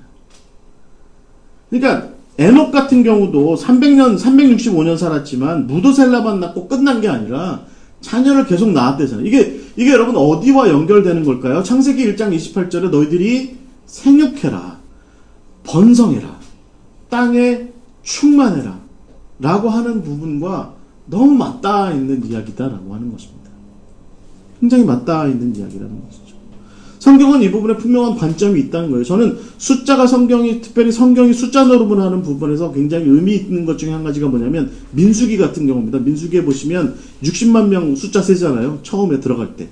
그러니까 이 시내산으로부터 광야길을 출발할 때 60만 명 세는데 중간에 막 배신하고 막 뱀한테 물려 죽고 막 광야길 걸으면서 막 전쟁도 치르고 막 어려움 겪고 다 겪죠. 그리고 나서 가나안 땅 바로 들어가기 전에 숫자 다시 세요. 숫자 몇 명이에요? 줄지 않았습니다. 60만 명. 한 1000명인가 차이 나요. 네, 1000명인가. 이게 뭘 의미하겠습니까? 하나님께서는 당신의 백성, 당신의 형상을 따라 지음받은 당신의 백성들이 생육하고 번성하여 땅에 충만하고 땅을 다스리고 땅 가운데에서 그 땅 가운데 꽉 차게 되는 그 일들에 대해서 신실하시다는 겁니다. 내려놓지 않으신다는 겁니다. 그럼 바울을 통해서 우리가 알고 있는 이야기가 뭡니까? 엘리야가 하나님 나 혼자잖아요. 막 그렇게 얘기할 때 내가 7,000명의 사람들을 두었다. 너 같은 사람 7,000명의 사람들을 두었다. 엘리야더러 그러니까 교만 떨지 마. 이렇게 얘기하는 건가요? 그렇지 않습니다. 외로워하지 마요. 힘들게 지금 네가 하고 있는 그런 바알 선지자들과 아세라와 더불어 아세라 선지자들과 또 특별히 이세벨의 그 표독스러움 가운데에서 네가 쉽지 않겠지만 그러나 버텨라. 네 지경을 지켜라. 너의 기업을 너의 하나님의 백성으로서 하나님의 사람으로서 사명으로 받은 그 자리를 그럼에도 불구하고 지켜라. 성실하게 살아라. 그 성실하게 산 모습들이 바로 오늘 아담의 셋으로 이어지는 계보들인 거죠. 그들이 그 어려운 지경 가운데에서도 계속 자식을 낳았다는 거죠. 자식을 낳았다는 의미가 바로 우리가 그런 의미로 볼 수 있는 하나님의 백성들이 계속해서 생육하고 번성하고 있다. 그렇게 볼 수 있는 그런 부분이다라는 거죠. 그래서 결국은 저는 우리가 오늘 특별히 하나님의 백성, 그들이 누구냐라고 하는 그런 부분에 대해서 이야기를 나누면서 특별히 기억해야 되는 것이 바로 창세기 1장과 2장의 말씀이다라고 하는 것이죠. 우리가 하나님의 형상대로 지음받았다라고 하는 것, 그리고 그 하나님의 형상대로 지음받았다라고 하는 것은 우리가 하나님께로부터 하나님과 소통할 수, 하나님의 뜻을 공유할 수 있는 어떤 스피릿을 받은 자들이다. 그리고 그것을 가지고 하나님께서는 당신이 지으신 피조물들에 대해서 잘 다스리기를, 그들을 잘 관리해 주기를 원하고 계신다 라고 하는 것을 이야기하고 있다라고 하는 것이고요. 창세기 2장에서 우리가 정말 주의 깊게 봐야 되는 것은 당신이 손으로 빚으시고, 그리고 그 코에 하나님의 생기, 루아흐, 그 바람을 불어넣으셨다라고 하는 것이죠. 그 구약이 이야기하는 그 루아흐는 우리가 얼마든지 우리가 신약의 시대와 오늘 교회의 시대로 넘어와서 하나님의 영이라고 이야기할 수 있을 것이고, 하나님의 정신이라고 얘기할 수 있을 것이고, 하나님의 뜻이라고 얘기할 수 있을 것이다. 그렇다고 한다면 우리 인간, 하나님께로부터 창조받은 인간, 그러나 하나님께 불순종한 가인의 자손과 달리 하나님의 순종한 셋의 자손들은 이 하나님의 형상대로 지음받아서 이 땅 가운데에서 하나님의 뜻을 실현하기 위해서 이 피조물들을 잘 다스리기 위해서 수고하고 노력해야 되는 그 헌신을 잘 이루어가야 돼. 그런데 안타깝게도 우리가 처해 있는 현실은 우리가 그렇게 가인의 자손에 비해서 물리적으로 강성하지 않다. 물리적으로 강성하지 않다. 그것이 우리가 처해 있는 사실은 현실의 모습이다. 여러분의 자녀들이 왜 교회는 날이 갈수록 이렇게 쪼그라드는 것 같아요? 라고 질문하면 우리가 대답할 수 있어야 돼요. 그게 원래 창세기부터 나오는 얘기야. 창세기부터 원래 그래. 라고 이렇게 이야기할 수 있어야 될 것 같습니다. 여러분, 그리고 나서 이제 우리가 이제 마지막으로, 여러분 다 아시는 얘기지만 마지막으로 살펴야 되는 한 사람이 누구냐면 아브라함인 것이죠. 이 아브라함은 어떻게 보면 우리가 노아 시대로 끝나고 나서 성경이 이게 원역사라고 이야기하는, 그래서 마치 우리가 뭐 이제 좀 전설 같기도 하고 또 신화 같기도 하고 설화 같기도 한 그 이야기들의 시대가 끝나고 실질적으로 역사 가운데에서 살았던 사람의 최초 한 사람, 그 누구냐? 아브라함인 것이죠. 그 아브라함의 이야기가 이제 그렇게 해서 역사 속에서 시작이 되고 있다라고 하는 것인데, 그 아브라함 역시도 결국은 이 세상에 죄가 관영한 가운데 다시 번성하고 있는 노아 시대 이후에 여전히 다시 번성하기 시작한 그 가인의 자손들의 계보, 그 계보들 한복판에서 하나님께로부터 부름받은, 그래서 마치 아담의 세 번째 아들 셋처럼 새롭게 그 계보를 이어가는, 그러나 어렵사리 그 계보를 이어가는 그 모습을 우리가 여기 성경을 통해서 볼 수 있다라는 것이죠. 아브라함에게서도 여전히 우리가 동일하게 바라볼 수 있는 모습이 뭐예요? 여러분, 그 창세기 11장 30절에 보시면 사레는 임신하지 못함으로 자식이 없었다. 이게 지금 여러분 아까 우리가 창세기 4장에 아담이 어땠대요? 4장 24절까지 딱 읽고 나면 아담에게 희망이 없는 상황과 거의 비슷한 상황이 여기 지금 사라한테도 있었다라고 하는 것이죠. 그리고 나서 셋의 삶이 어떻게 보면 이제 겨우 정착하여서 하나님의 뜻대로 살아가는 그 삶을 일구어 나가는 셋의 모습이 아브라함에게 있었을지도 모르겠다. 충분히 연결고리를 만들어 볼 수 있을 것 같아요. 그리고 여러분, 겨우 하나 얻은 아들, 외아들 누구예요? 이삭. 누구 같아요? 에노스 같잖아요. 에노스 같잖아요. 여러분, 이 이삭의 모습 가운데 정말 이렇게 귀담아 볼 수 있는 모습이 뭐냐면, 그가 부인감이 저쪽에서 이렇게 올 때 들판에서 하나님께 기도하고 있는 모습을 이 이삭이 보여주죠. 에노스 같은 모습입니다. 여러분, 또 이삭이 어때요? 블레셋 사람들이 우물 뺐잖아요. 그쵸? 그때 이삭이 그때마다 어떻게 해요? 피하죠. 여러분, 저 부엘세바 쪽에 성지순례 가보시면 거기 그 아브라함 시대부터 있었던 우물이 있습니다. 깊이가 한 50m쯤 돼요. 목사님 보셨죠? 깊이가 한 50m 돼요. 네. 보통 가이드들이 거기 가면 동전 떨어뜨려요. 그래서 짤랑하는 소리가 몇 초 만에 들리는지 들어보라고. 굉장히 깊은 우물인 걸 얘기하죠. 그러니까 이삭이 뺏긴 우물은요, 그거 쉽지 않은 겁니다. 기껏 그 깊이 파고 들어가서 깊이 파고 들어가서 겨우 샘을 발견했는데 블레셋 사람들이 뺏고 또 뺏기고 또 뺏기고 그런 와중에 결국은 마치 그 셋의 자손들이 겨우겨우 그 가인의 자손들 틈바구니에서 하나님의 백성으로서의 명맥을 이어가는 모습처럼 그렇게 이어가는 그 모습들을 이삭을 통해서 보여주고 있는 것이죠. 또 야곱의 모습은 또 어때요? 또 떠나잖아요. 그죠? 아까 제가 말씀드린 것처럼 에서는 또 동네 여자랑 눈 맞아가지고 할아버지나 아버지의 뜻을 거스르고 말이죠. 그런 모습을 보여주고 그것이 바로 아브라함과 그 자손들의 모습이다. 그런데 어떻게 보면 창세기 5장에 그 아담의 새롭게 시작되는 계보와 우리가 조금 더 깊이 성찰해 보면 묵상해 보면 굉장히 닮은 모습들이 많이 있다. 그 가운데 특별히 아브라함은 더더군다나 그 스스로가 거류민, 말하자면 나그네의 모습을 살아가고 있죠. 여러분 나중에 그 아브라함이 아내 사라가 죽었을 때 햇사람한테서 그 막벨라 구를 살 때 뭐라고 얘기합니까? 내가 나그네다. 내가 거류민이고 내가 나그네입니다. 라고 그렇게 고백하는 그 모습에서도 볼 수 있듯이 아브라함은 결국은 이 땅 가운데에서 어떤 최고의 권력자로서 뭐 어떤 대단한 어떤 위치에 올라가서 그렇게 삶을 살았던 사람이 아닌 거죠. 그럴 만한 충분한 여지가 있었기는 했다 손 치더라도 그가 충분히 그럴 만한 여력을 가지게 되었다 치더라도 그는 스스로 나는 셋의 자손이고 에노스의 자손이고 나는 에녹의 자손이다. 그래서 스스로를 세상 가운데서 가인의 자손처럼 그렇게 말이죠. 권력적으로 난폭하고 권력적으로 또 쾌락적이게 그런 삶을 추구하지 않잖아요. 그는 소돔과 고모라로 가까이 다가가지도 않았고요.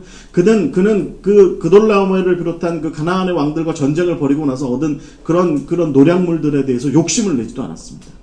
그는 철저하게 하나님의 뜻이 자기 삶 가운데에서 실현되기를 기다릴 줄 알았던 그런 나그네의 삶을 살았던 그런 가운데에서도 그가 더불어 함께 살아가는 사람들이 늘 풍성하여 줄 수 있도록 하기 위해. 그래서 창세기 1장 28절의 말씀이 늘 그를 통해서 실현될 수 있도록 하는 그런 일들이 나타나도록 하는 그런 모습이 바로 아브라함을 통해서 볼 수 있는 우리가 그 모습이라는 것이죠. 그래서 여러분 제가 마지막으로 좀 우리가 하나님의 백성의 전형이 또 아브라함에게서 발견된다. 그 모습이 창세기 12장에 나타납니다.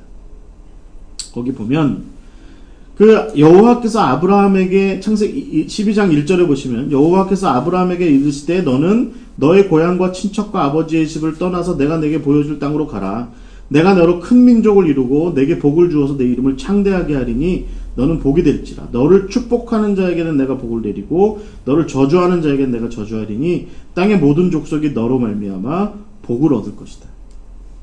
여러분 이 말씀이 결국은 우리가 충분히 창세기 1장 28절의 말씀. 또 여러분 9장에 보시면 창세기 9장에 노아가 이제 그 아라랏산에 정착한 이후에 하나님께로부터 말씀을 들어요.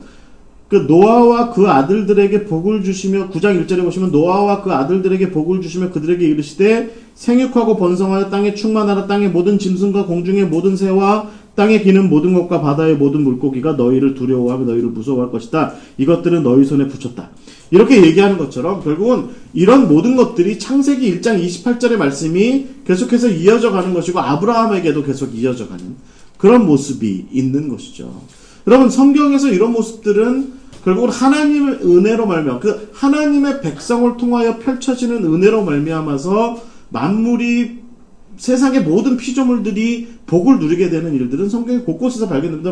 여러분 에스겔서에 보면 성전 문지방에서 흘러나온 물이 결국은 아라바해로 그러니까 우리 요즘으로 얘기하면 사해로 흘러가서 그 사해 그 소금물이 살아나게 되고 그 주변의 모든 만물이 소송하게 되는 역사가 일어나 이런 표현들이 결국에는 그게 하나님께서 역사하시는 일이기도 하지만 더불어서 하나님의 백성들이 하나님의 신실함 앞에서 그들 스스로도 믿음을 내려놓지 않고 소망을 내려놓지 않고 신실하게 근데 지금은 참 미약하지만 결국에 하나님께서 우리 끝을 창대하게 하실 것이다 라고 하는 그 믿음을 가지고 찬찬히 일구어 나가는 그 모습들을 사실은 우리는 성경을 통해서 볼 수 있다라고 하는 것입니다. 여러분 그러니까 오늘날에도요, 결국은 하나님의 백성들의 삶은 미약합니다. 하나님의 일을 하려고 하는 사람들의 참 모임은 자꾸 보잘것없기 마련이에요. 그러나 하나님께서는 그럼에도 불구하고 그들이 그런 가운데 생육하고 그런 가운데 번성하고 그런 가운데 땅에 충만하고 그런 가운데 그들에게 기업으로 맡겨진, 그들에게 사명으로 맡겨진 피조물들을 평안으로 인도하기 위한 그 최선을 다하는 그 삶 가운데 하나님께서 동행하신다는 것이죠. 하나님께서 함께 하신다는 것이죠. 하나님께서 그들의 그 신실한 그 삶이 그냥 그렇게 허망하게 끝나지 않도록 지켜주시고 보호하여 주시고 승리로, 최종적인 승리로 이끌어 주시는 그것이 바로 하나님의 인도, 하나님의 백성들에 대한 하나님의 인도하심이다. 그것이 바로 우리가 성경을 통해서 봐야 되는 하나님의 백성의 모습인 것입니다. 여러분, 성경을 하나님의 관점으로 보는 것은 참 은혜롭습니다. 그런데 저는 우리가 앞으로 11주, 이제 오늘 끝나고 나면 11주 동안 저와 함께 더불어 함께 성경을 읽기를 바라는 것은요, 하나님의 백성의 현실, 하나님의 백성의 실존, 거기에서 성경을 읽어 내려가는 것이죠. 그렇게 읽어 내려갈 때 더 큰 은혜가, 성경이 주는 은혜가 더 크게 우리에게 임하게 될 줄 믿습니다. 오늘 이야기를 이렇게 좀 마칠 거고요. 네, 다음 주에는 그래서 하나님의 백성은 뭘 하는 사람들인가 하는 그 이야기를 또 이제 구약 성경의 이야기를 통해서 함께 나누어 보고자 합니다. 특별히 이제 출애굽기 넘어가는 이야기를 통해서 함께 그 이야기를 나누어 보고자 합니다. 혹시 질문이 있으시더라도 네, 밥 먹으면서 하기로 하고, 네, 오늘은 제가 여기 함께 하시는 여러분과 더불어 함께 점심을, 우리 김선아 지사님 가셔야 된다고 점심을 함께 나누도록 하겠습니다. 네, 기도하고 마치겠습니다. 하나님 감사합니다. 오늘 우리가 하나님의 백성의 삶을 성경의 이야기들을 통해서 함께 배웠습니다. 주님, 미약한 가운데에서도 하나님께서 창세 때로부터 맡기신 그 사명을 신실하게 감당했던 하나님의 백성들의 그 모습을 우리가 배워갈 수 있도록 인도하여 주시옵소서. 불순종했던 가인의 자리에, 불순종했던 그 가인의 자손의 그 자리에, 그 완악하고 그 교만하고 그 잔인하고 무도한 그 자리에 서 있지 않게 하시고, 하나님의 말씀에 늘 순종하였던 그 셋의 계보에, 그 에노스의 계보에, 그 에녹의 계보에, 노아의 계보에, 그 아브라함의 계보에 서 있을 수 있는 우리가 되게 하여 주시옵소서. 그런 가운데 우리가 실망하게 될 때가 있고, 좌절하게 될 때가 있고, 낭망하게 될 때가 있고, 정말 어찌하여야 할 바를 알지 못하는 그런 절망스러운 시간을 지날 때도 있습니다. 그러나 하나님께서 언젠가는 당신의 그 신실하신 그 약속을 이루시고 실현하시리라, 우리를 승리로 인도하시리라 믿고, 그것을 믿는 마음으로 담대하게 아브라함의 길을, 노아의 길을, 또 신앙의 선배들의 길을 따라가는 우리가 되게 하여 주시옵소서. 하나님의 백성의 자리 굳건하게 서는 우리가 될 수 있도록 이끌어 주시옵소서. 살아계시고 역사하시는 예수 그리스도의 이름으로 기도하옵나이다.